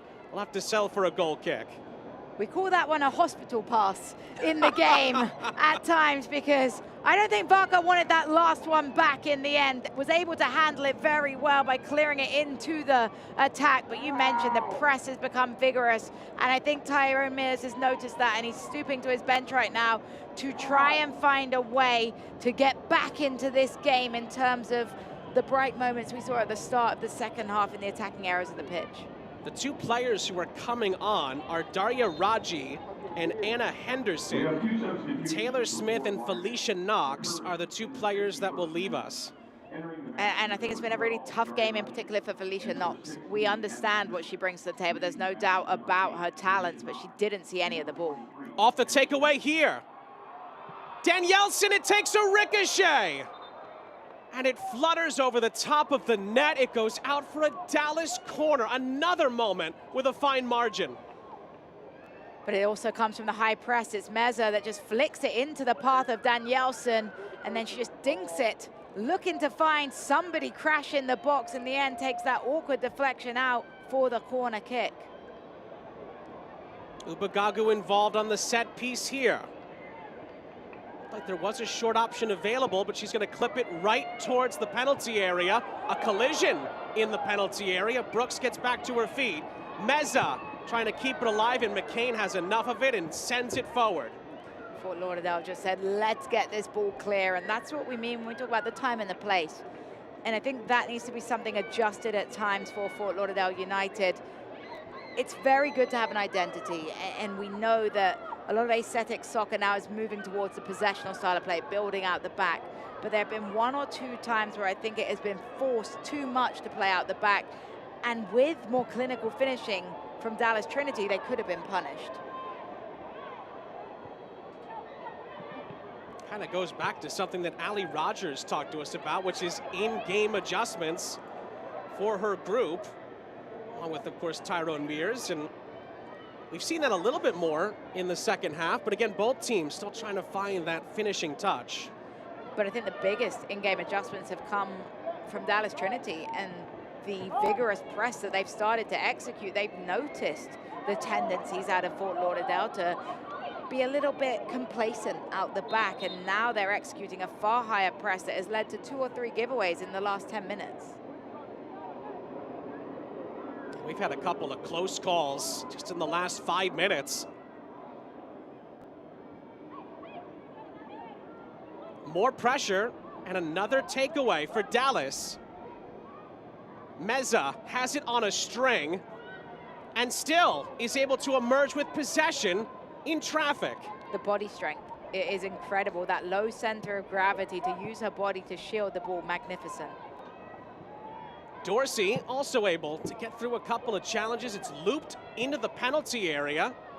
Danielson is able to control it here for Dallas. Pulls a few rabbits out of the hat and keeps Dallas moving in the right direction with Dorsey. Meza's turn. Danielson's onside and clips in a beauty of a cross. And it's headed over the top and out of play by Lucy Shepherd in what might be Dallas's best chance of the night. It should be 1-0. Look at the way Danielson hangs that one up. She hangs it up, and Shepherd has time to think about it as she approaches this ball. I think she gets there a little early. She gets there a little early, so she ends up underneath the ball, so she can only head it up. But what a ball from Danielson from that corner. Great innovative thinking to hang it up in that manner. Lucy Shepherd does have 2 assists in the Super League this season, yet to score. Nearly changed that a moment ago. And she's involved in the challenge here that allows Fort Lauderdale to alleviate the pressure. I think that's a foul out of frustration from Shepherd. As a player, when you have a moment like that where you know you want it back so desperately because you finished those 9-10 times out of 10 in practice. So Shepherd ends up retaliating in that moment with the foul. Just leaked over the end line there for a throw. Can't watch the match? Turn on Sirius XM FC 157, North America's only 24/7 source for engaging soccer talk, including live matches from the USL Super League. Visit uslsuperleague.com/SiriusXM to view the schedule now. Dallas back on the front foot.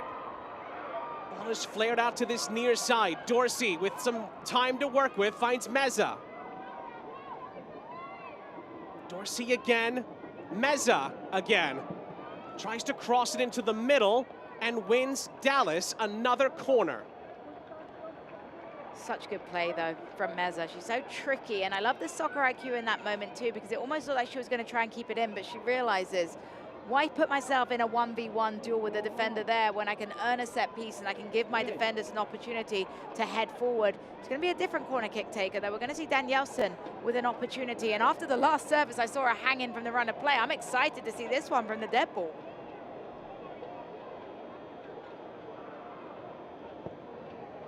Clips in another great ball. It nearly found Shepherd. It's then volleyed. At the ricochet, I think from Hudson, takes it wide of the target. She's got a different type of service, though. It's so unique the way she hangs this ball up in the air. Take another peek. She almost chips it and floats it, and it allows someone an opportunity to really meet it in a different manner. In the end, the final strike wasn't going to test, and it is time for a triple substitution. Pauline McDonald has deemed that the players on the pitch have served their purpose. It's time to freshen things up. It is going to be a triple change. Ubagagu is going to come out. Lucy Shepherd and Wanaya Hudson are also going to come out. Celie Strawn, who's listed as an Academy player on the Dallas roster, is going to come on. Sierra Hinson and Gracie Bryan all on in one foul swoop for Dallas. We have 3 substitutions for Dallas Trinity FC occurring in the 6th and 7th minute. Entering the match is number 12, Celie Strawn. At least 2 of those are very forward-thinking changes from Pauline McDonald. And it has to be done because this game is very much in the taking. And when you're playing at home, you don't want to settle for a draw. And you definitely don't want to try and settle for a 0-0 draw against a side like Fort Lauderdale, who has never failed to score in a game. Especially after Dallas had to do that last time out here against Carolina.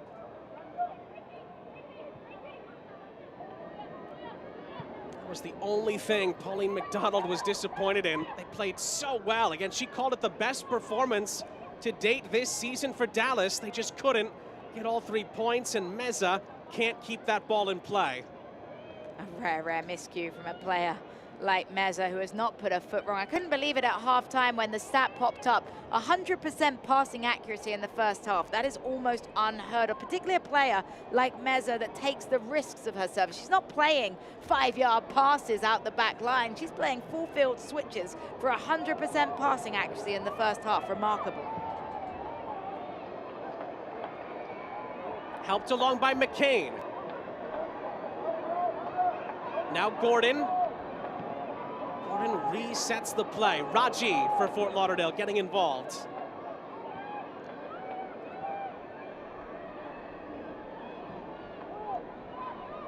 Raji again from Gordon.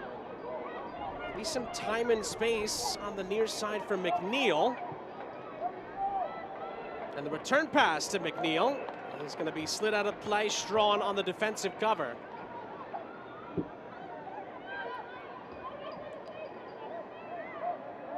Little nibble there. Tyrone Mears was certainly asking the question of a foul. It's given, it's taken quickly. And Komani tries to chip it into the penalty area. Unable to find a teammate. Danielson nearly lost it, but it could be a chance for Dallas to break in transition here. Good recovery by Klein initially. It's helped along for Thornton. Thornton on the return. It could be a chance here, and Gottschalk makes the save. The substitute, Sierra Hinson, with a near immediate impact. It all starts with Simpson playing the give and go with Thornton. A great run into the box, and with one of her first touches of the game, she gets the power, just doesn't quite get the placement. Sierra Hinson, as we get another look at this one, she connects cleanly with the laces, but ends up driving it straight at Gottschalk. Sierra Hinson, who went to the University of Texas, a college that knows this venue very, very intimately. There's a teammate there with Cameron Brooks, who's on the bench today for Fort Lauderdale United as well. A couple of former Longhorns. Gordon trying to pick out a pass. And Fort Lauderdale have a corner with 20 minutes to play. This game is opening up end-to-end stuff, and it tells you the mindset of both coaches. We talked about it earlier. This is a must-win game in a lot of ways for both these coaches for very different reasons. For Dallas Trinity, it's so important to get another home victory, to build momentum, to get your crowd coming back. For Fort Lauderdale, they cannot afford to lose 3 straight games after the way they played in the last 2. This is their bounce back moment, and with a set piece, it's a good opportunity. The last one, though, left a lot to be desired when it didn't even enter the field of play. This one will. At the back stick, it's helped along, headed away by Strawn. Fort Lauderdale will get another chance at it. It's clipped back towards the edge of the penalty area, and again, Dallas do enough. And then a pass here is going to be kept in play by Brooks. Another chance maybe for Dallas up the other end. Danielson, lovely skill. Threads the needle up ahead. And then a critical defensive touch by Klein allows Fort Lauderdale to clear it. And Dorsey settles it down after the pressure up the other end. My goodness. Buckle in, because I think it's going to get really end-to-end for the remaining 20 minutes of this match. Brooks. Near side, the substitute, Strawn. Davison. Brooks assesses the scene and retreats to Dorsey. Remember, 3rd versus 4th as well in the Super League table. This one will have an impact on the standings, depending on how this finishes out. Strawn, great work on this near side to find Thornton. Thornton's cross was blocked. Thornton again trying to retain possession, and she wins a throw-in for Dallas. Such great strength on the ball by Thornton. She's been in and out of this game, hasn't seen enough of the ball, but moments like that will build her confidence, and she found herself winning a duel with 2 defenders marking her. Strawn just about kept that in play. And it's going to be a Trinity corner on the near side. Ended up deflecting off of Sabrina McNeil, and McNeil's been pinned back with the attacking press of Dallas Trinity. I talked about how important McNeil was in the attacking side of ball in the first half. She hadn't had any opportunities in the second half because of that. Big opportunity, though, for Danielson to swing this one out. Her service has been wonderful. Gottschalk gets there first to punch.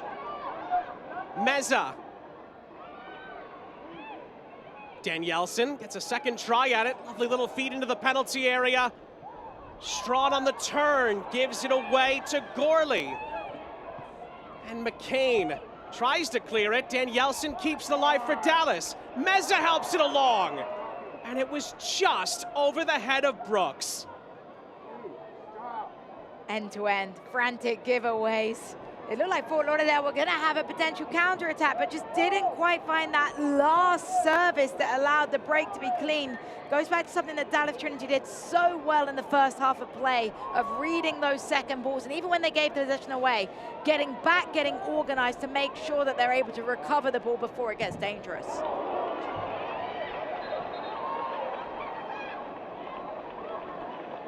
Big ricochet leads to a Fort Lauderdale throw, and look at the updated stats. And it continues to tell the same story that Dallas Trinity has dominated in terms of the opportunities they've created, but it hasn't been clinical enough. 11 shots, 2 on target is disappointing for Fort Lauderdale, yet to be credited with a shot on target. Tyrone Mears' side trying to make some more changes to get that forward movement going and to test the goalkeeper, because they do not want to break their streak of being the only team left that has never been shut out in this Super League. Addie McCain is going to come out. It's a double change here. Jasmine Hamid will take her place. Gianna Gorley is out as well. Erica Gomez will take her place. That leaves Tyrone Mears in Fort Lauderdale with 1 change remaining as we approach the final 15 minutes in Dallas. And Addie McCain, such a talented player, but a difficult night at the office for her. I don't think that's anything to do with how she played. I think it's a credit to the way that Dallas Trinity were able to neutralize any of her opportunities on the ball.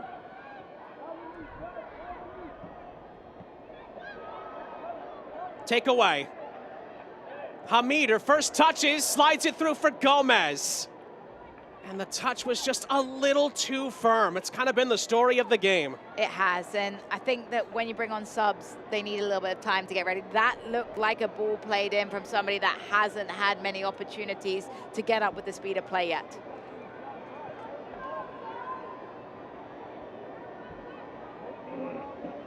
Every Wednesday, listen to USL Super League Game Week, a deep dive into all things Super League with hosts Marion Crowder and Anna Whitty.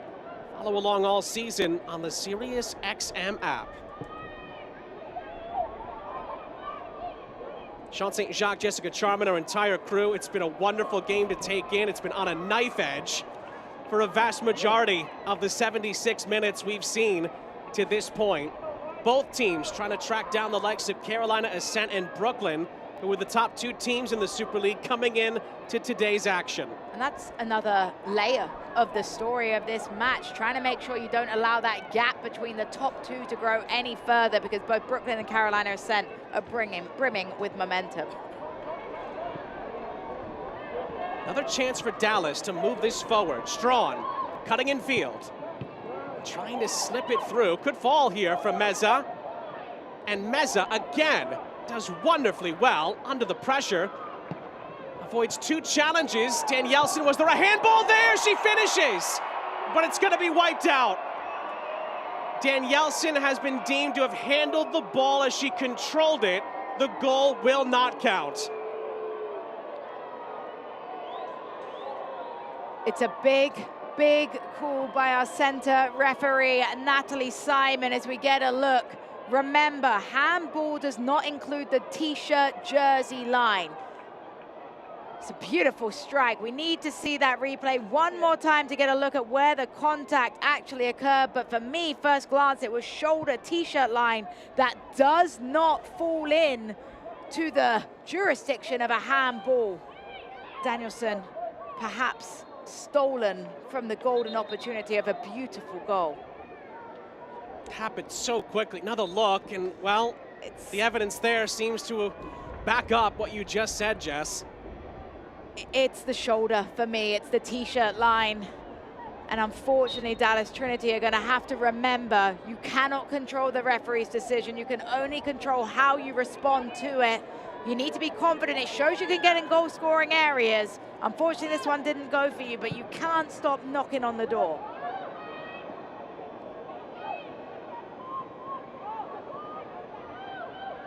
McNeil, had to be careful there, does get it upfield, and then Hamid dispossessed by Dorsey as he tried to keep it in play, and then her challenge is going to lead to a free kick, and it's also going to lead to a yellow card. I'm sure Tyrone Mears, considering that was Hamid's first challenge, might also not be too thrilled with the decision. I wonder how much of it is for the challenge and how much of it is for the reaction afterwards as we get another peek at this challenge coming in. It's sent forward for Hamid to challenge. We'll see the contact coming in here. It's late, it's from behind.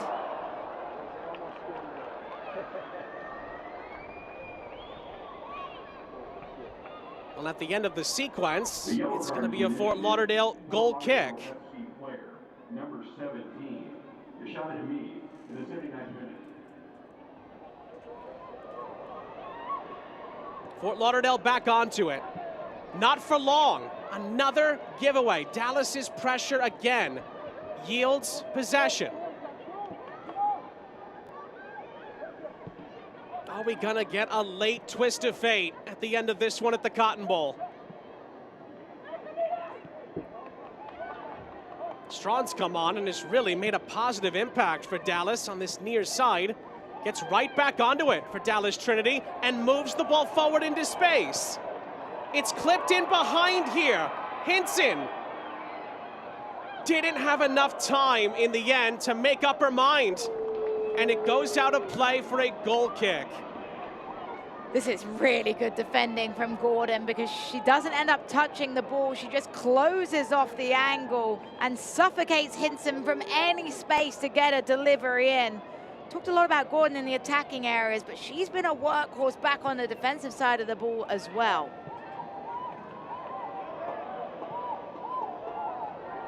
Here comes the press for Dallas.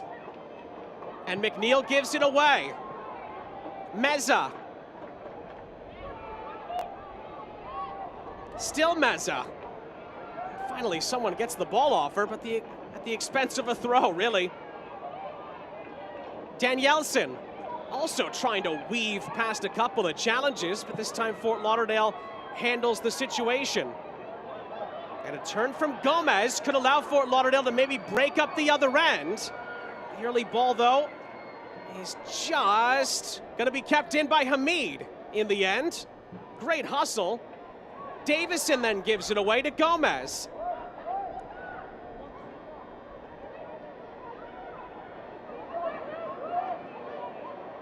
Klein trying to move it forward. It pinballs around, and it goes back to Dallas with 9 minutes remaining of the 90. It was a really good impact from the substitutes for Fort Lauderdale. As you mentioned, Hamid powering down that right-hand flank, connecting with Gomez. Just couldn't quite find that last final pass to create an opportunity. But we talked to the coaching staff of Fort Lauderdale, and they were honest about how they felt like they'd struggled with in-game adjustments. The subs today have nailed the impact that they've had off of the bench. It looks to be Cameron Brooks potentially getting ready for Fort Lauderdale on the near side. We'll revisit that in a moment. Pressure again. Gottschalk just about clears it off balance. Another pass from Vaca that I don't think Gottschalk would have been too happy to see coming her way, though. She wasn't asking for it, the goalkeeper. Weinbrenner forced back. Brooks connects the passes together for Dorsey.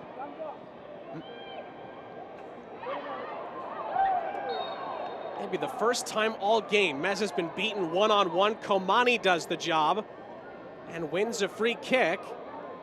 Again, Tyrone Mears, we're told, is getting a change prepared. The yellow card is shown to Medza.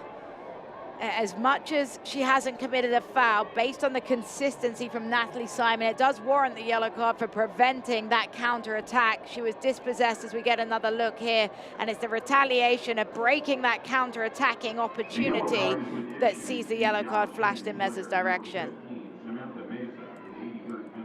Cameron Brooks is on for Fort Lauderdale. We have a substitution.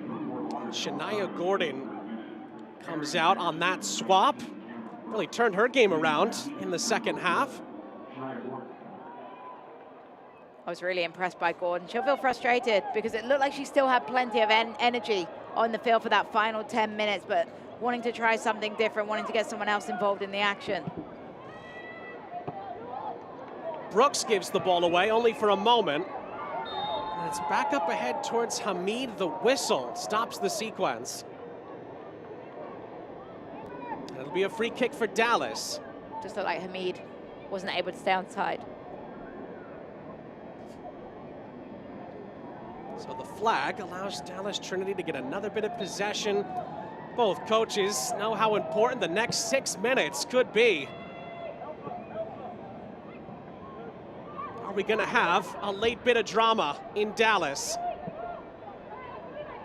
What's interesting about the goal scoring record for Fort Lauderdale, if you're a player on that team, knowing that you've scored in every game, you're just used to it. It's muscle memory. You believe, and you believe that until that final whistle, you're always going to be able to create a chance.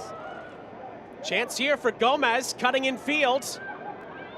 Gomez rides the challenge. Hamid ends up giving the ball away. Sometimes players try to do too much and just need to simplify. Early ball up ahead here. Gottschalk is able to read the situation. Again, it's that aggressive starting position from the goalkeeper that negates any opportunity with the reading of the play. Another attempt to release Gomez down this near side, but it leads to another Dallas Trinity throw. Again, Dallas had much the better of the play in the first half. Fort Lauderdale have eaten away at that advantage in the second half.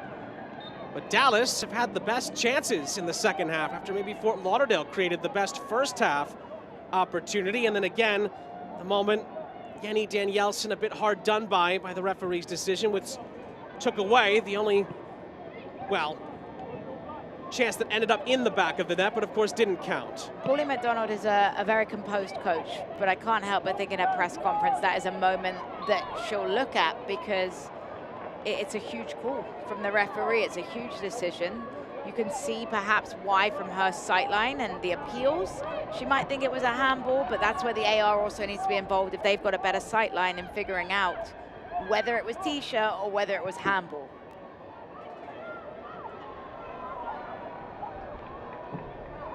And again, of course, the referees don't have the luxury of VAR in the Super League in that situation. It happens so quickly. That should be mentioned as well.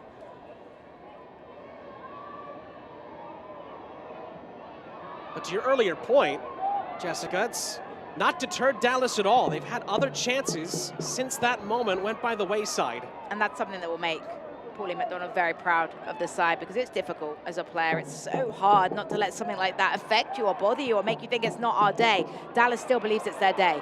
Great ball in behind here. First time strike is saved. The rebound is in. Finished off by Sealy Strawn to put Dallas ahead with 3 minutes left.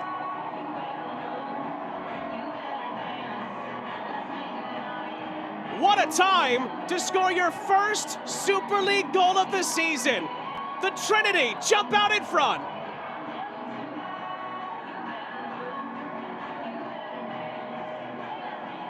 Never giving up, always believing. The captain Brooks with a beautiful switch.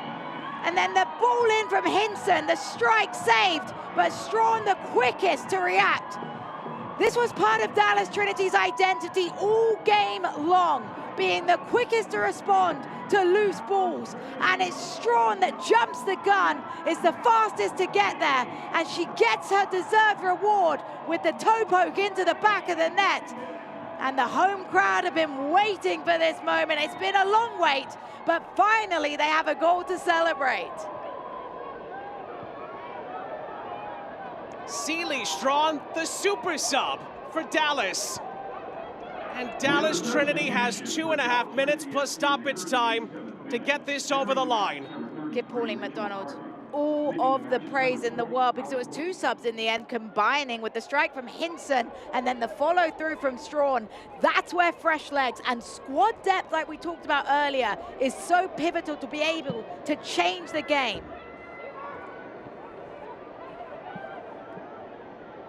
Fort Lauderdale have 2 minutes to try to avoid some late heartbreak here. Komani following through. She is going to be penalized for that follow through. It's a free kick for Dallas. Komani just pleading her innocence to the referee. Probably just catches a little late. It's the way that she goes in with limited body control that has really given Natalie Simon something to look at. Sealy Strawn is listed as one of the Dallas Academy products in the Trinity squad. She's the 7th different Dallas player to score a goal this season, to your point about the depth. And it could be a goal that puts Dallas, with a few games in hand, within reach of the top 2. Academy products, though, are such a special part of USL Super League and the game plan of where you're going to go, how you're going to develop, scouting out the next generation, giving them an opportunity to play at the highest level. We've seen Academy players get opportunities to shine. It's great to add Strawn to another list of products that is getting a chance to show what they can do. And if you're good enough, you're old enough. That's clipped ahead. Madison White handles it. Well, she does a really good job here. That's soccer IQ. Look at her, wasting every second off. It's brave, chest it down, a little bit silky from the goalkeeper, but she was able to trickle off a valuable 10 seconds or so. Just to piggyback on your earlier point, that goal has just opportunity written all over it, and that's one of the words that's been a cornerstone of this inaugural USL Super League season. It really has been. And I think what I love about it is it's easy to say we're going to give opportunities, we're going to create chances, but you're seeing it live in the action right now, the opportunities, and that there are so many talented players in this country. The talent pool is incredible, and now they get a chance to play.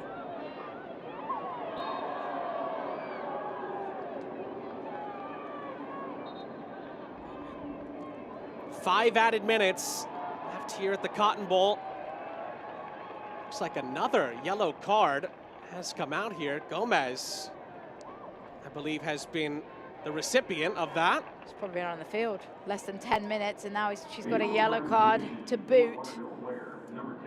Again, the word we look for from officiating is consistency, and I will say that the yellow cards being handed out have been consistent as we get another look at this challenge coming in, and it's through the side a little bit late, and based on what the bar has been set for yellow cards, it's probably equal to it.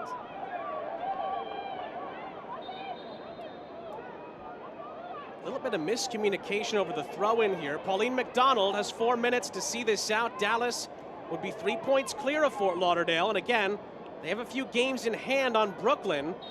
So a win here with other results down the road, and Dallas could really vault up the table. That's why this game is so important.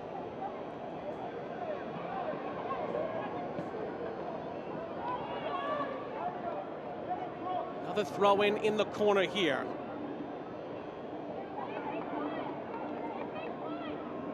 Remember, Dallas Trinity fans, next home match at the Cotton Bowl is November 20th. Spokane Zephyr are in town. It's college night, including a pint glass giveaway. Scan the QR code for tickets to be part of the action. It's been a wonderful atmosphere here at the Cotton Bowl today. We were expecting that. It has delivered. And they have had the loudest cheer of the day after the goal from Sealy Strawn could put Dallas in the winner's circle today. And you can't help but think everybody here is going to come back if this victory holds on. It's a lot more exciting to go watch a team that's winning, and right now Dallas Trinity has been so good at home. Does Fort Lauderdale have a late bit of fight back up their sleeves here? They still have about 3 minutes to salvage it. Good switch of play to find Gomez. And Gomez is able to thread the needle out to the far side.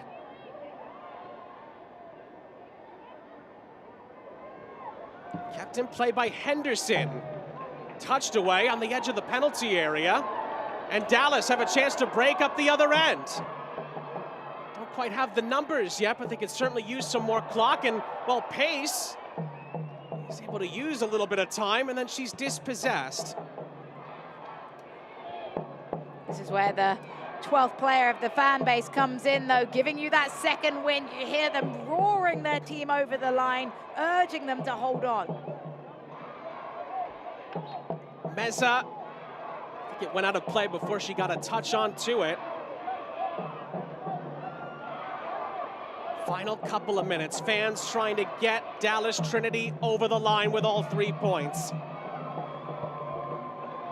It's certainly been a very eventful first ever meeting between these two. Had one late twist already, and Dallas will use some more clock to make sure there isn't another one. I think the goalkeeper might be using her soccer IQ, Madison White. Wouldn't be surprised if she lets the clock tick and might even pick up a caution for time wasting. She's giving herself a grin, knows exactly what she's doing. I've been in those shoes. You take your liberties. It's part of the game as much as it's frustrating for the opponent.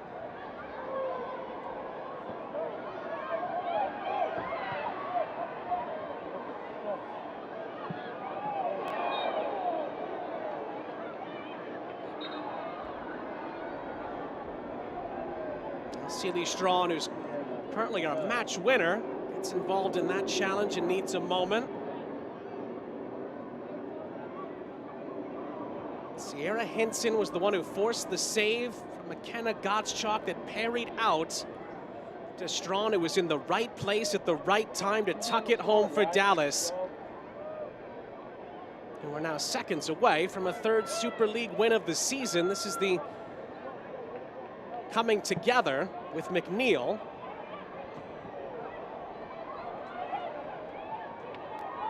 We're getting into the dying embers here. Final seconds. Fort Lauderdale have to get this up ahead. Hopeful ball looking for Hamid. He's cleared out of play by Brooks. Maybe one more chance. Just about kept alive here. McNeil into the middle. It's up for grabs here. Is there enough time to maybe get a shot away? Komani dispossessed, and that's that. Full time. Dallas Trinity wins it with a late goal from Sealy Strawn. And the folks here, I should say, get a standing ovation as they hold Fort Lauderdale off at the end to pick up their 3rd Super League win of the season. Gut-wrenching for Fort Lauderdale as they drop a 3rd consecutive decision here, but Dallas certainly earned it, and they won it in the final moments. It was the definition of a performance where you go from first to last whistle. Dallas Trinity came out all guns blazing. They faced some adversity with the fight back from Fort Lauderdale, but they continued to believe that something was going to come, and they were rewarded with that late winner. We talk about the attacking side of the ball, but defensively as well. The first team to shut out Fort Lauderdale United. That is a huge thing that Pauline McDonough will be very proud of. A really impressive win for Dallas Trinity. And we are joined by the match winner, Sealy Strawn. Sealy, thanks so much for joining us. Congratulations, not just on the goal, but on the victory as well. What can you tell us about the finish and the moment for you and your team? Oh my goodness. I honestly thought it wasn't gonna get there for a second. When the keeper was cutting back across, the only thing I could think of is just try and at least get it a little higher than her legs. And the moment I hit it and I saw that hit the back of the net, I honestly went crazy. I did not expect it. It's my first goal, and I'm so excited. We called you a super sub on the broadcast. Can you tell us what Coach McDonough told you as she was getting ready to bring you into the game? Just attack, get high, put them under pressure, and just go, basically. Just run, work your butt off, basically, is what they told me. Well, you certainly did that, Seely. Thanks so much for joining us, and congratulations. Thank you. Wonderful moment for Seely, Strawn, and for Dallas Trinity. You think they're happy or what? A late winner here at the Cotton Bowl puts Dallas currently in third place and surging in the USL Super League. Incredible drama at the end, and Dallas takes care of Fort Lauderdale here on Peacock. We'll step aside and wrap it all up next.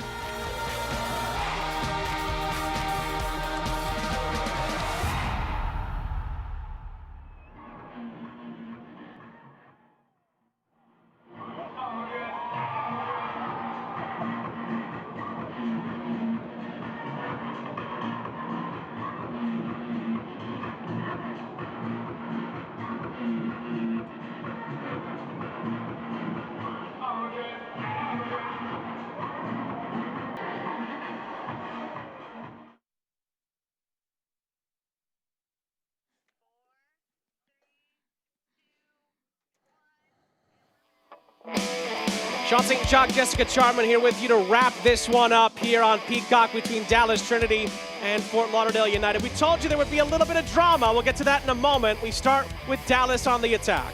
This was a moment of chaos with Dallas Trinity trying to punish a little bit of weak goalkeeping here with the give up. Ended up being recovered well by Gottschalk. 77th minute, more pressure from Dallas.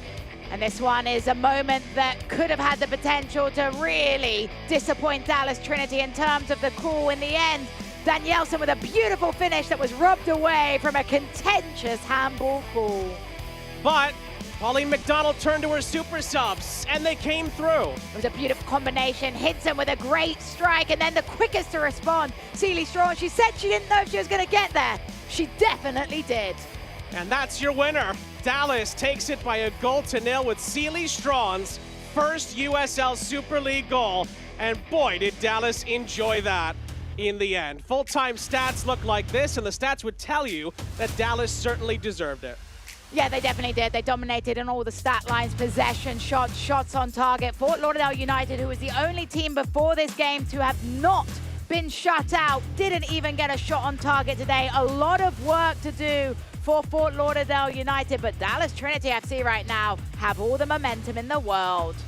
Really fun first meeting between these two clubs in the USL Super League, and a little dash of Dallas drama at the end sees the Trinity win it by 1-0 thanks to Seely Strawn, and Dallas has solidified themselves for now in the top 3 in the USL Super League. For Jess Charman and our entire crew, I'm Sean St. Jacques.